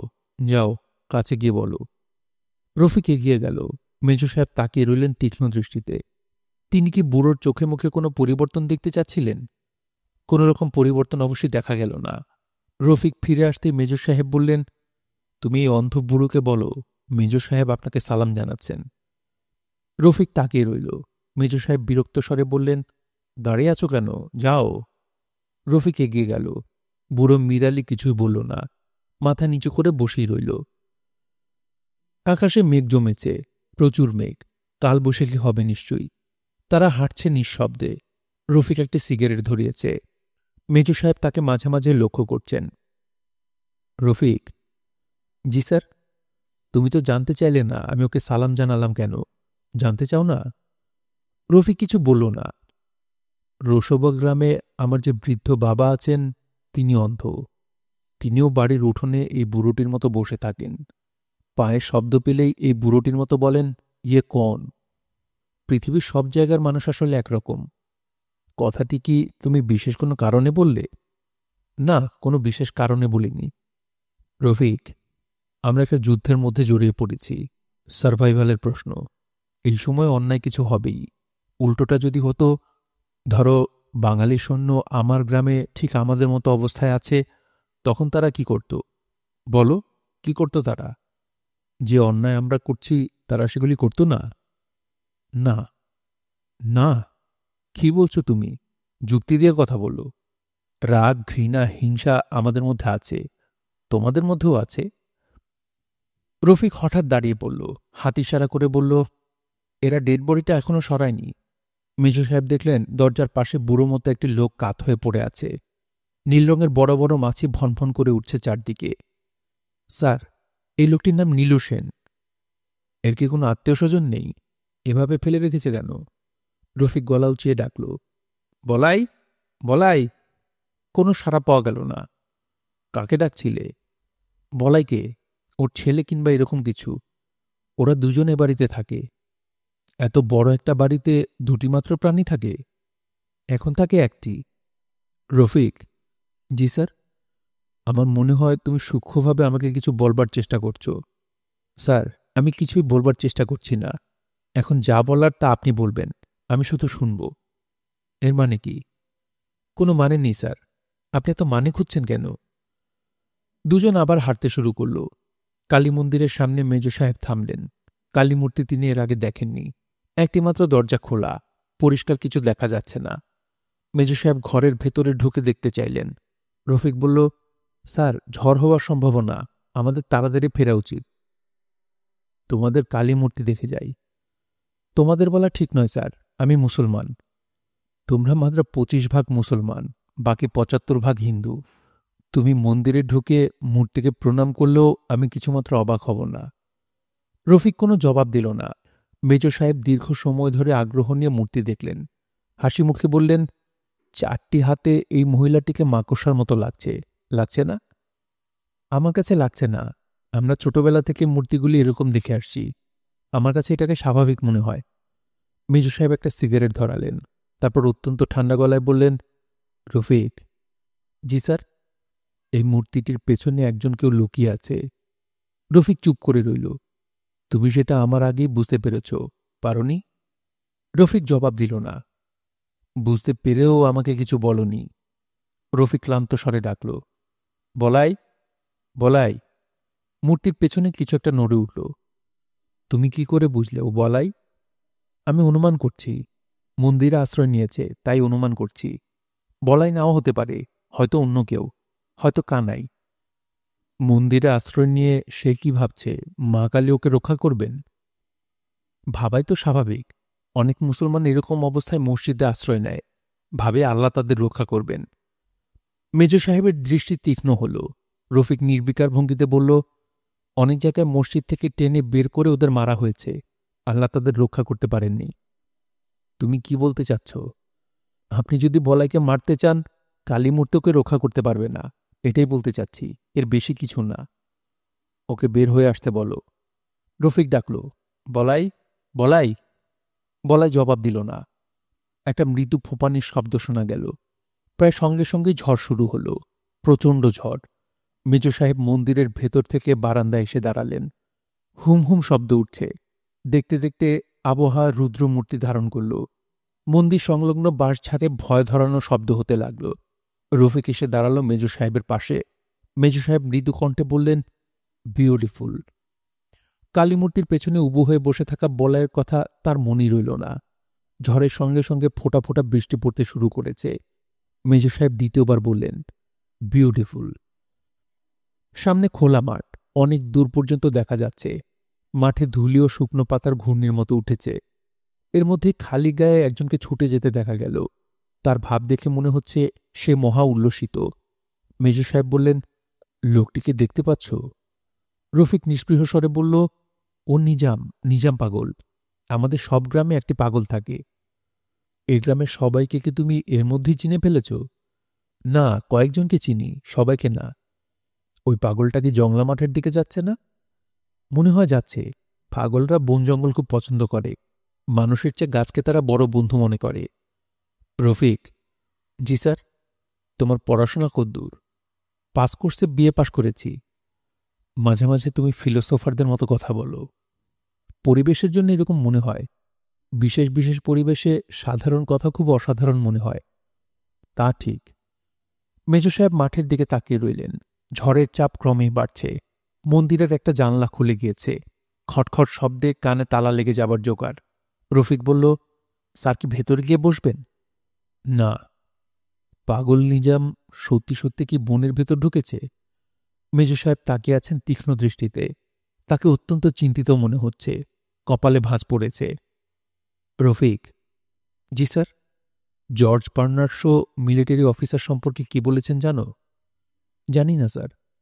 তিনি বলেছেন 10 জন মিলিটারি অফিসারের মধ্যে 9 জনই হয় বোকা, বাকি একজন রাম বোকা।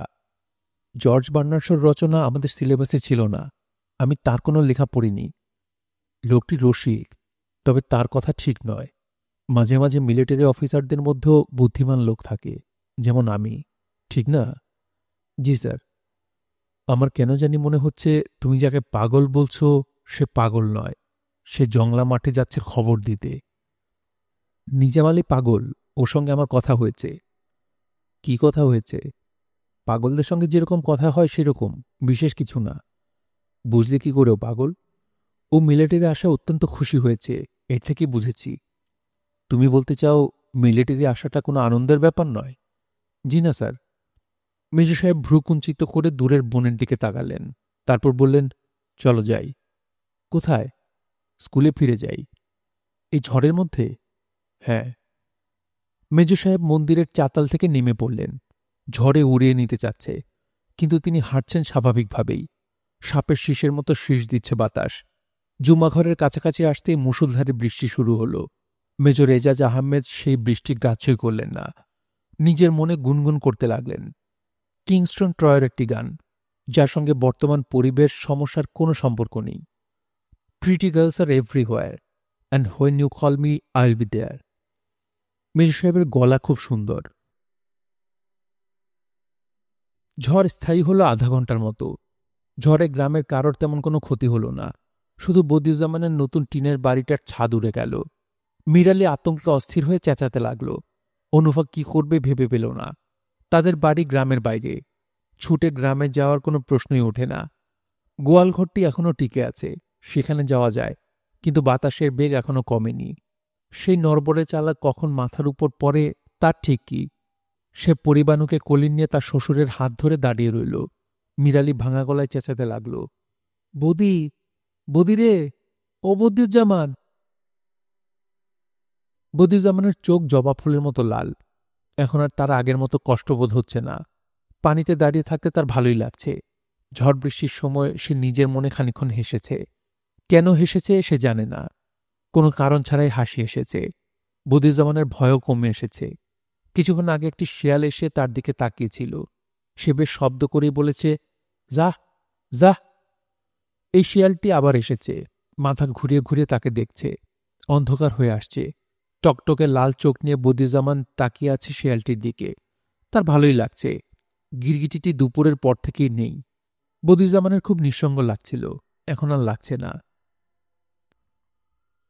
মাগরিবের নামাজ আদায় করতে 4-5 জন মুসল্লি গিয়েছিল মসজিদে। আজানের পরপরই কয়েকটি গুলির শব্দ হওয়ায় তারা নামাজ আদায় না করেই ফিরে এলো। ফেরার পথে তাদের মনে হলো কাজটা ঠিক হলো না, এতে আল্লাহর গজব পড়ার সম্ভাবনা।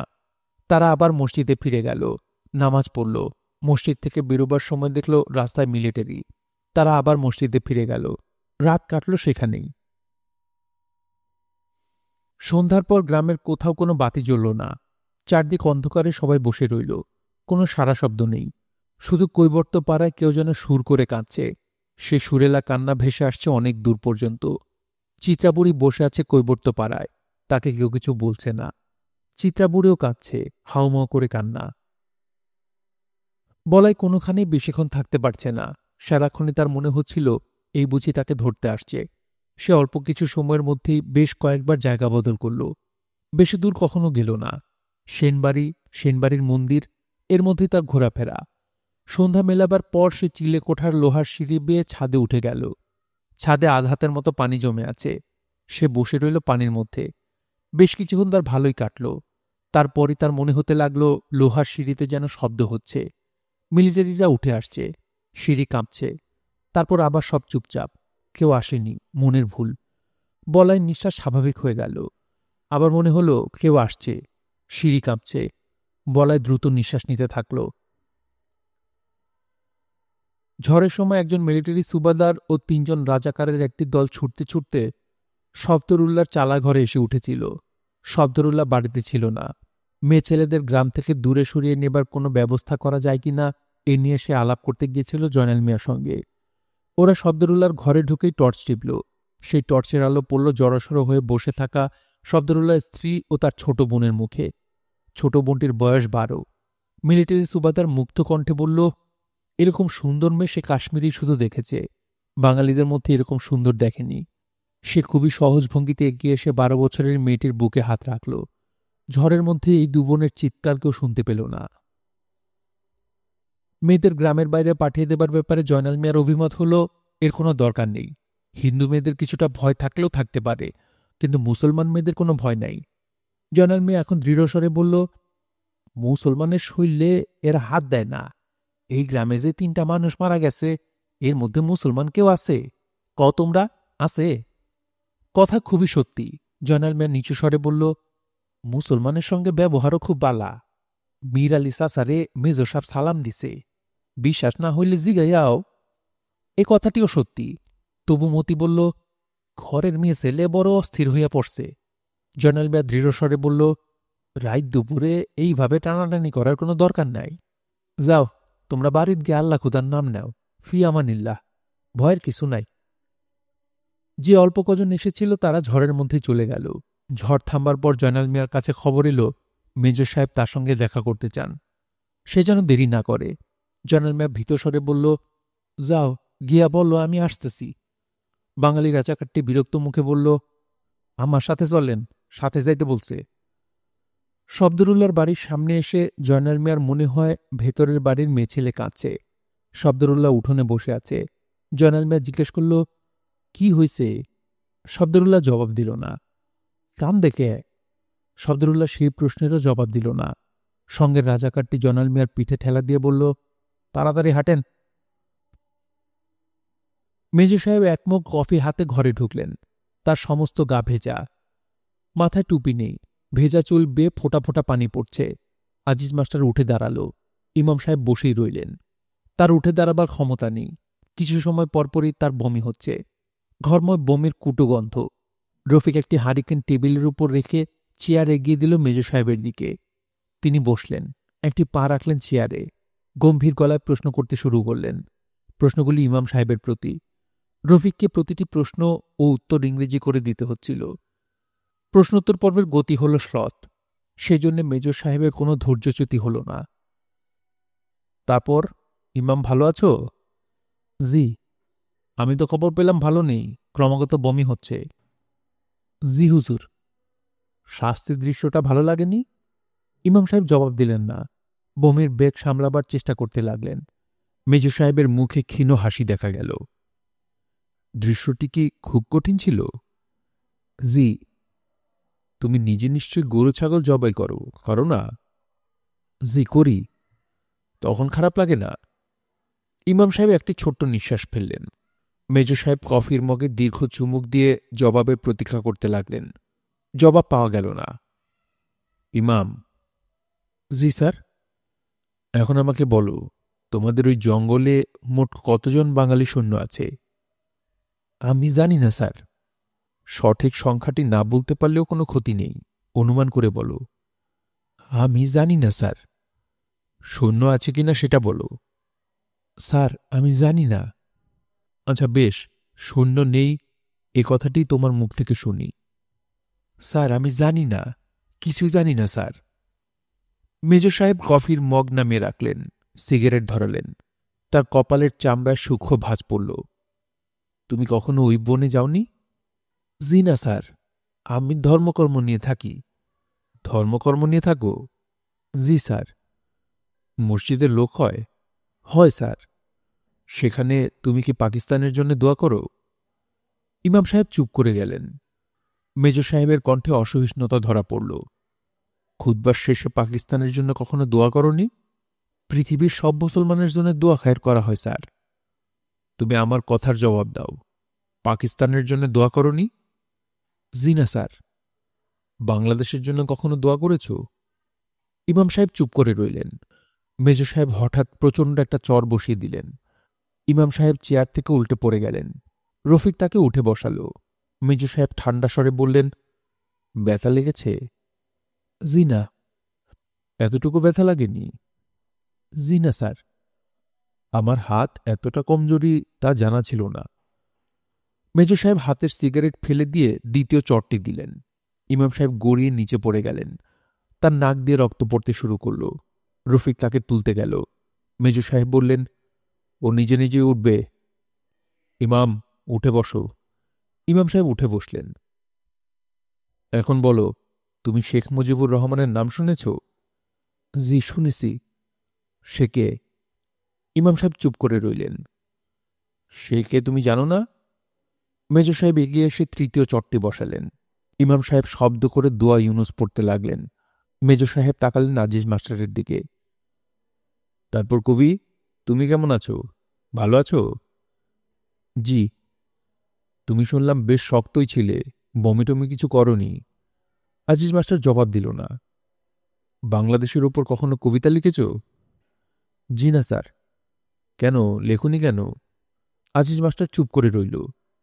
শেখ মুজিবের উপর লিখেছ? জি না। আজিজ মাস্টারের পা কাঁপতে লাগল। মেজর সাহেব বললেন, তুমি প্রেমের কবিতা ছাড়া অন্য কিছু লেখো না? জি না। তুমি দেখি দারুণ প্রেমিক মানুষ। সব কবিতা কি মালা নামের ওই বালিকাকে নিয়ে লেখা? জবাব দাও, বলো হ্যাঁ কিংবা না। হ্যাঁ। শোনো আজিজ, আমি কথা রাখি। আমি কথা দিয়েছিলাম ওই মেয়েটির সঙ্গে তোমার বিয়ের ব্যবস্থা করব। সেটা আমার মনে আছে। আমি ওই মেয়ের বাবাকে আনতে লোক পাঠিয়েছি। এখন তুমি আমাকে বলো, ওই বনে কতজন সৈন্য লুকিয়ে আছে? স্যার, বিশ্বাস করেন, আমি কিছুই জানি না। আমি তোমার কথা বিশ্বাস করলাম না। তুমি বোধহয় জানো না আমি কি পরিমাণ নিষ্ঠুর হতে পারি। তুমি জানো? জি স্যার, জানি। না, তুমি জানো না। তবে এক্ষুনি দেখতে পাবে। রফিক, তুমি ওর জামা কাপড়গুলো ওকে ন্যাংটো করে ফেলো। আজিজ মাস্টার হতভম্ব হয়ে তাকালো। এই লোকটা বলে কি? আজিজ মাস্টারের পা কাঁপতে লাগল।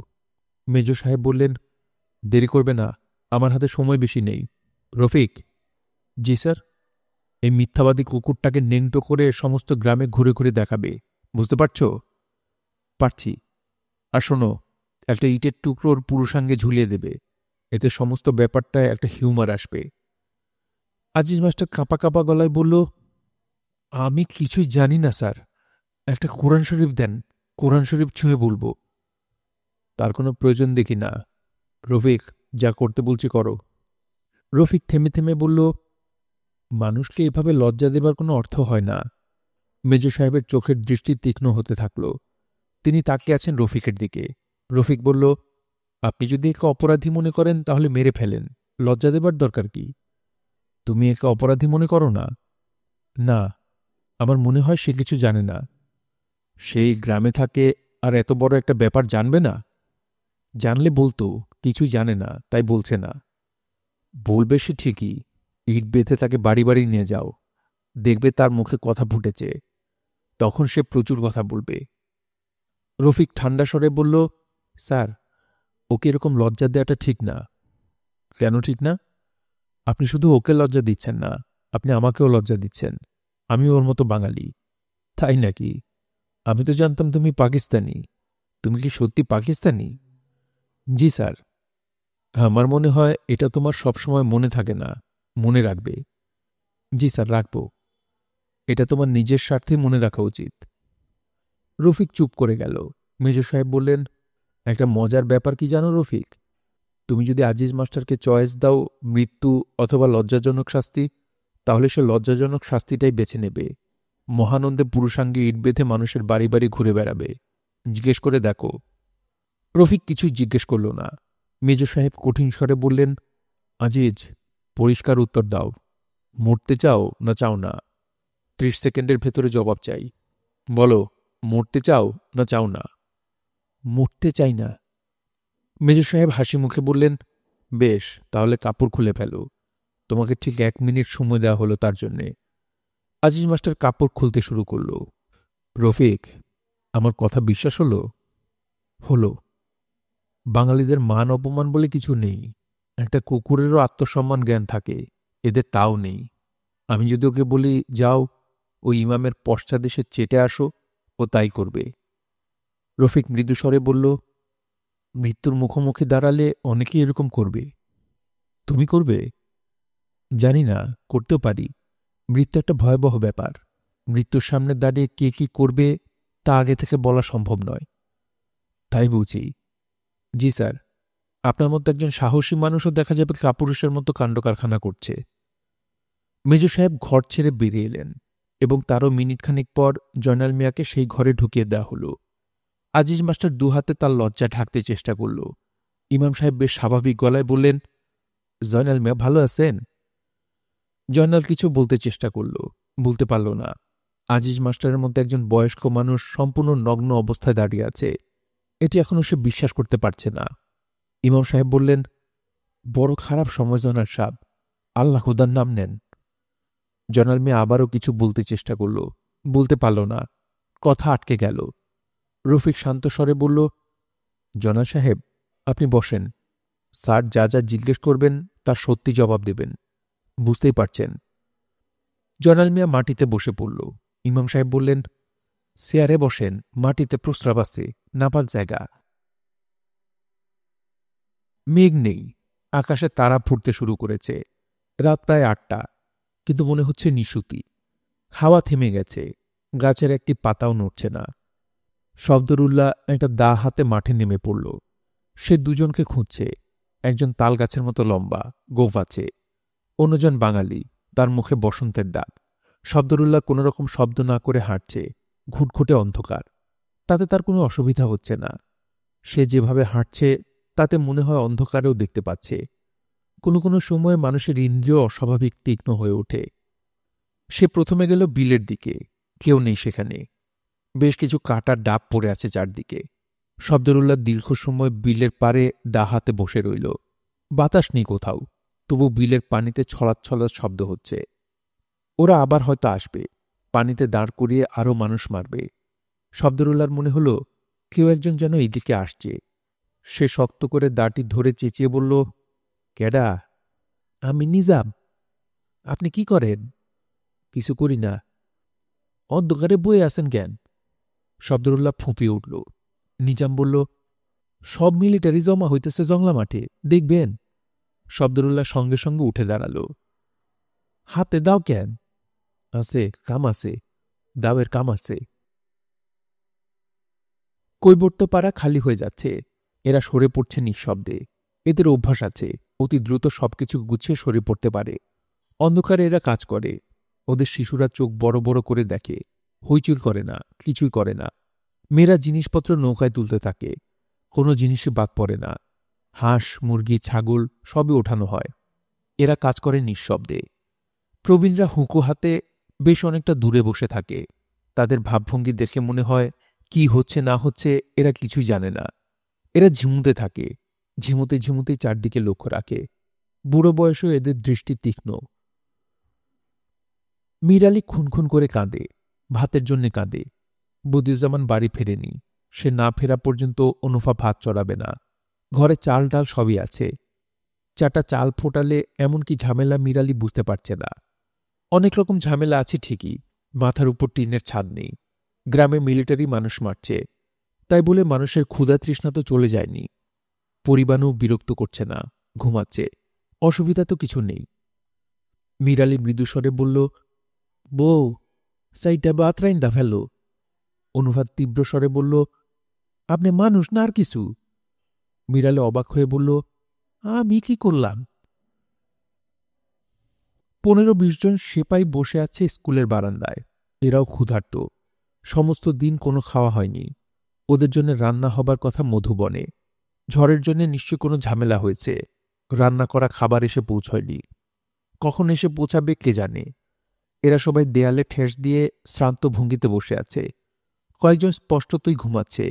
কিছু বাঙালি রাজাকার ওদের সঙ্গে গল্প জমাবার চেষ্টা করছে। গল্প জমছে না, ওরা হাল ছাড়ছে না। ওস্তাদজি ওস্তাদজি বলেই যাচ্ছে। বদিউজ্জামানের মনে হলো জ্বর এসেছে। সে নিশ্চিত হতে পারছে না। মাথায় হাত দিয়ে কোনো উত্তাপ পাওয়া যায় না, কিন্তু তার কান ঝাঝা করছে। কিছুক্ষণ আগেও তার শীত করছিল, এখন আর করছে না।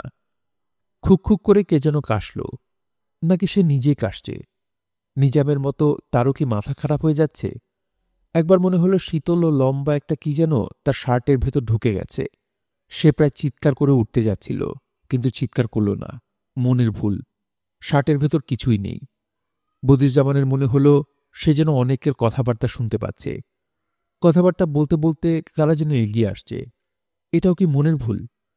বদিউজ্জামান উৎকর্ণ হয়ে অপেক্ষা করতে লাগল। সে ঠিক করে রাখল মিলিটারিরা তাকে মেরে ফেললে সে বলবে, ভাইয়েরা কেমন আছেন? বড় মজার ব্যাপার হবে।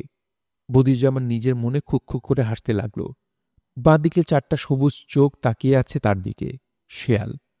দিনে যে শেয়ালটা তাকে দেখে গিয়েছিল সে নিশ্চয়ই তার স্ত্রীকে ডেকে নিয়ে এসেছে। ভাবতে বেশ মজা লাগল বদিউজ্জামানের। সে আবার হাসতে শুরু করল। এবার আর নিজের মনে হাসা নয়, শব্দ করে হাসা।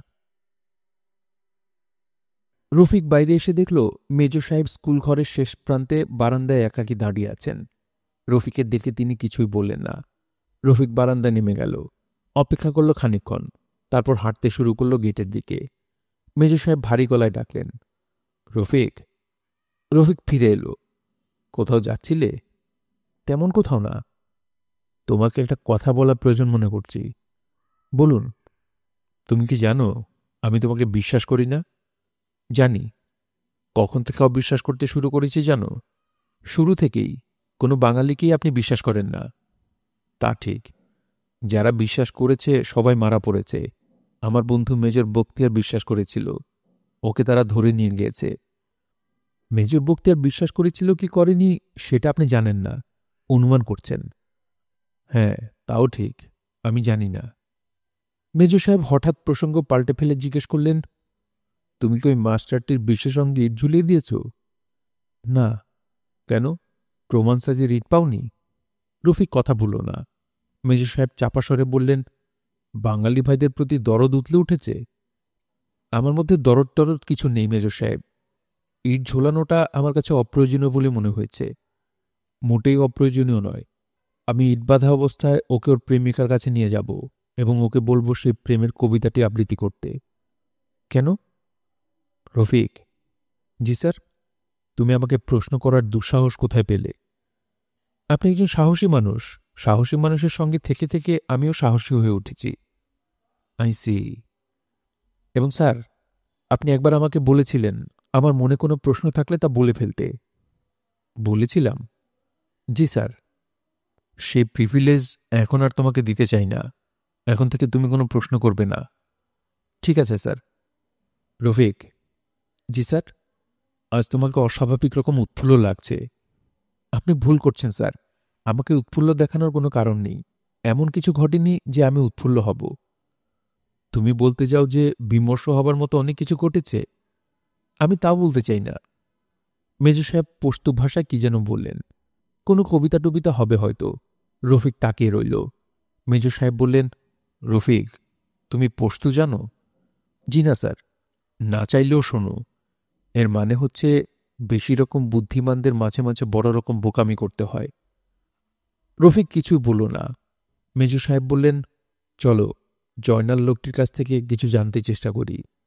তোমার কি মনে হয় ও আমাদের কিছু বলবে? না স্যার, বলবে না। কি করে বুঝলে?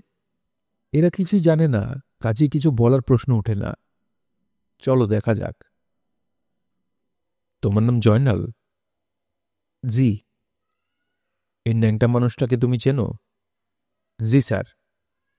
ও তোমার মেয়েকে বিয়ে করতে চায়। জয়নাল মেয়ে হতভম্ব হয়ে তাকালো। কিন্তু ওর যন্ত্রপাতি বেশি ভালো বলে মনে হচ্ছে না। আমার মনে হয় ভয় পেয়ে ওটার এই অবস্থা। আমি নিশ্চিত উত্তেজিত অবস্থায় এটা আরও ইঞ্চিখানিক বড় হবে। কি বলো জয়নাল? জয়নালের পা কাঁপতে লাগল। এসব কি শুনছে? তবে আমি ওই যন্ত্রটার জন্য একটা এক্সারসাইজের ব্যবস্থা করেছি। আমি ঠিক করেছি ওখানে একটা ইট ঝুলিয়ে দেব। এতে এটা আরও কিছু লম্বা হবে বলে মনে হয়। ইমাম সাহেব অস্ফুট একটা ধ্বনি করলেন। মেজর সাহেব বললেন, কিছু বলবে ইমাম? জি না স্যার। জয়নাল, তুমি কিছু বলবে? জি না। আমি ঠিক করেছি মাস্টারকে এই অবস্থায় তোমার মেয়ের কাছে নিয়ে যাব। জিজ্ঞেস করব এই সাইজে ওর চলবে কিনা। জয়নাল, তোমার মেয়েটি কি বাড়িতে আছে? জয়নাল মাটিতে বসে পড়ল।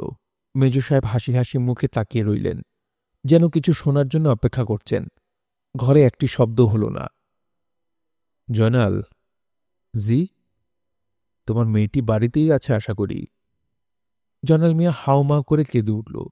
মেজর সাহেব প্রচণ্ড ধমক দিলেন, কান্না বন্ধ করো, কান্না আমার সহ্য হয় না।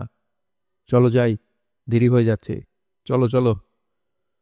আজিজ মাস্টার তখন কথা বলল, অত্যন্ত স্পষ্ট স্বরে বলল, মেজর সাহেব, আমি মরবার জন্য প্রস্তুত আছি, আমাকে লজ্জার হাত থেকে বাঁচান। মেজর সাহেব মনে মনে বেশ অবাক হলেন। কৌতূহলী গলায় বললেন, মরতে রাজি আছো? হ্যাঁ। ভয় লাগছে না? লাগছে। তবু মরতে চাও? আজিজ মাস্টার জবাব না দিয়ে নিচু হয়ে তার পায়জামা তুলে পড়তে শুরু করল। মেজর সাহেব তীক্ষ্ণ দৃষ্টিতে লক্ষ্য করতে লাগলেন, কিছুই বললেন না। আজিজ মাস্টারকে তার প্রায় 10 মিনিটের মধ্যে রাজাকাররা নিয়ে গেল বিলের দিকে। আজিজ মাস্টার বেশ সহজ ও স্বাভাবিকভাবেই হেঁটে গেল। যাবার আগে ইমাম সাহেবের দিকে তাকিয়ে বলল, আসসালাম আলাইকুম। ইমাম সাহেব বা জয়নাল মিয়া কেউ কিছু বলল না। আজিজ মাস্টার চলে যাবার পর দীর্ঘ সময় কেউ কোনো কথা বলল না। মেজর সাহেব গম্ভীর মুখে সিগারেট টানতে লাগলেন। জয়নাল মিয়া কাঁপতে লাগল থরথর করে। কিছুক্ষণের মধ্যে স্কুল ঘরের পেছনে কয়েকটা গুলির শব্দ হল। ইমাম সাহেব ক্রমাগত দোয়া ইউনুস পড়তে লাগলেন। মেজর সাহেব বললেন, জয়নাল, তুমি আমার প্রশ্নের ঠিকঠাক জবাব দাও, আমাকে রাগিও না। বলো, মোট কতজন সৈন্য লুকিয়ে আছে তোমাদের জংলা মাঠে? মনে রাখবে, আমি একই প্রশ্ন দুবার করব না। বলো কতজন? প্রায় 100। ইমাম সাহেব চোখ বড় বড় করে তাকালেন। রফিক অন্যদিকে তাকিয়ে রইল। মেজর সাহেব সিগারেট ধরালেন। সিগারেট ধরাতে গিয়ে তার হাত কাঁপতে লাগল। এরা কবে এসেছে এই বনে? পরশু। এই গ্রাম থেকে তোমরা কবার খাবার পাঠিয়েছ? 3 বার। আজিজ মাস্টার এবং ইমাম এরা এ খবর জানে? জি না, এরা বিদেশি মানুষ, এদের কেউ বলে নাই। ওই সৈন্যেরা এখান থেকে কোথায় যাবে জানো? জি না। কেউ জানে? জি না। ওদের মধ্যে কতজন অফিসার আছে? আমি জানি না। ওদের সঙ্গে গোলা বারুদ কি পরিমাণ আছে? জানি না স্যার। ওদের মধ্যে আহত কেউ আছে? আছে। কতজন? 6-7 জন। ওরাও বনেই আছে? জি না। ওরা কোথায়? কৈবর্তপাড়ায়, জেলে পাড়ায়। বনে খাবার নিয়ে কারা যেত? কৈবর্তরা। মেজর সাহেব থামলেন। জয়নাল মিয়া মাটিতে বসে হাঁপাতে লাগল। রফিক এখনও জানলার দিকে তাকিয়ে আছে। মেজর সাহেব বললেন, ঠিক আছে, তুমি যাও। জি স্যার। তুমি যাও, তোমাকে যেতে বললাম। জয়নাল মিয়া নড়ল না, উবু হয়ে বসে রইল। মেজর সাহেব বললেন, নাকি যেতে চাও না? যেতে চাই। তাহলে যাও, দৌড়াও। আমি মত বদলে ফেলবার আগেই দৌড়াও। জয়নাল মিয়া উঠে দাঁড়াল, নিচু স্বরে বলল, স্যার সালাম আলাইকুম। মেজর সাহেব বললেন, ইমাম, তুমিও যাও। ইমাম সাহেব নিজের কানকে বিশ্বাস করতে পারছেন না। যাও যাও, চলে যাও, কুইক। ওরা ঘর থেকে বেরুল। স্কুল গেট পার হয়েই ছুটতে শুরু করল। মেজর সাহেব জানলা দিয়ে অন্ধকারের দিকে তাকিয়ে রইলেন। তার মুখ অত্যন্ত গম্ভীর। রফিক। জি স্যার। জয়নাল কি সত্যি কথা বলল? মনে হয় না স্যার, প্রাণ বাঁচানোর জন্য অনেক সময় এই জাতীয় কথা বলা হয়, কিন্তু আমি জানি ও সত্যি কথাই বলেছে। রফিক চুপ করে রইল। এবং আমার মনে হচ্ছে তুমিও তা জানো। রফিক তাকালো জানলার দিকে। বাইরে ঘন অন্ধকার। আমার মনে হয় তুমি আরো অনেক কিছুই জানো। আমি তেমন কিছু জানি না। তুমি শুধু বলো, তোমাদের সৈন্যরা এখনো কি বনে লুকিয়ে আছে? আমি কি করে জানব? তুমি অনেক কিছুই জানো।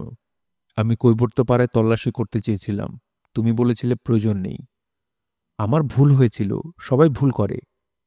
ঝড়ের সময় একটা পাগল ছুটে গেল বনের ভেতর, যায়নি? হ্যাঁ। ওকে বনের ভেতর যেতে দেখে তুমি উল্লসিত হয়ে উঠলে। রফিক একটি নিঃশ্বাস ফেলল। বলো, তুমি উল্লসিত হওনি? ভুল দেখেছেন স্যার।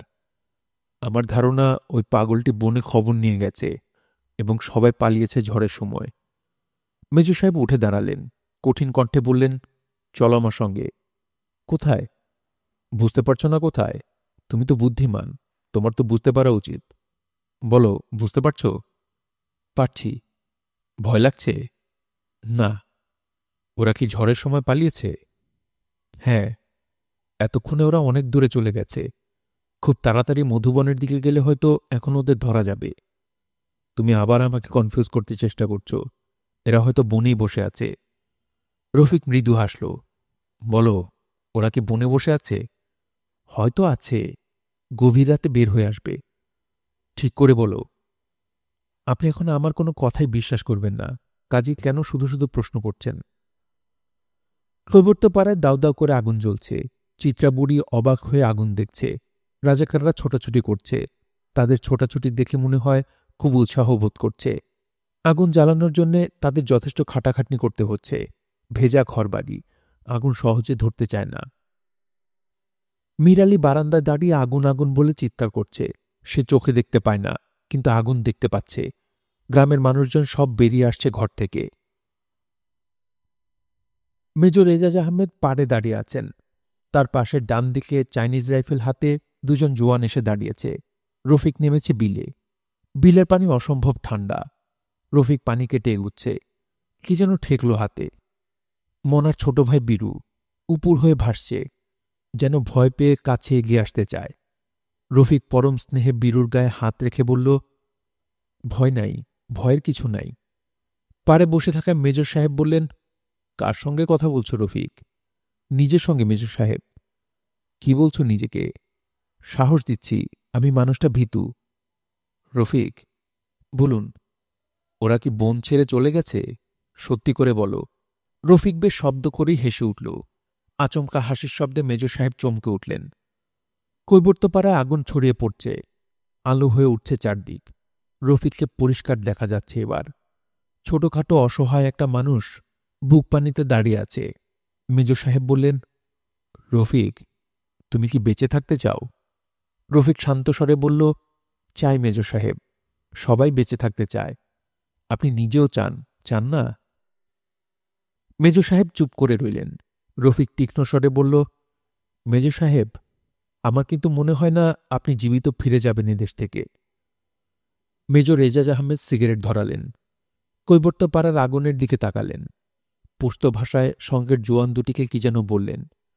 গুলির নির্দেশ হয়তো। রফিক বুঝতে পারল না। সে পুস্ত জানে না। হ্যাঁ, গুলির নির্দেশই হবে। সৈন্য দুটি বন্দুক তুলছে। রফিক অপেক্ষা করতে লাগল। বুক পর্যন্ত পানিতে ডুবিয়ে লালচে আগুনের আঁচে যে রফিক দাঁড়িয়ে আছে, মেজর এজাজ আহমেদ তাকে চিনতে পারলেন না। এ অন্য এক রফিক। মেজর এজাজের কপালে বিন্দু বিন্দু ঘাম জমতে লাগল।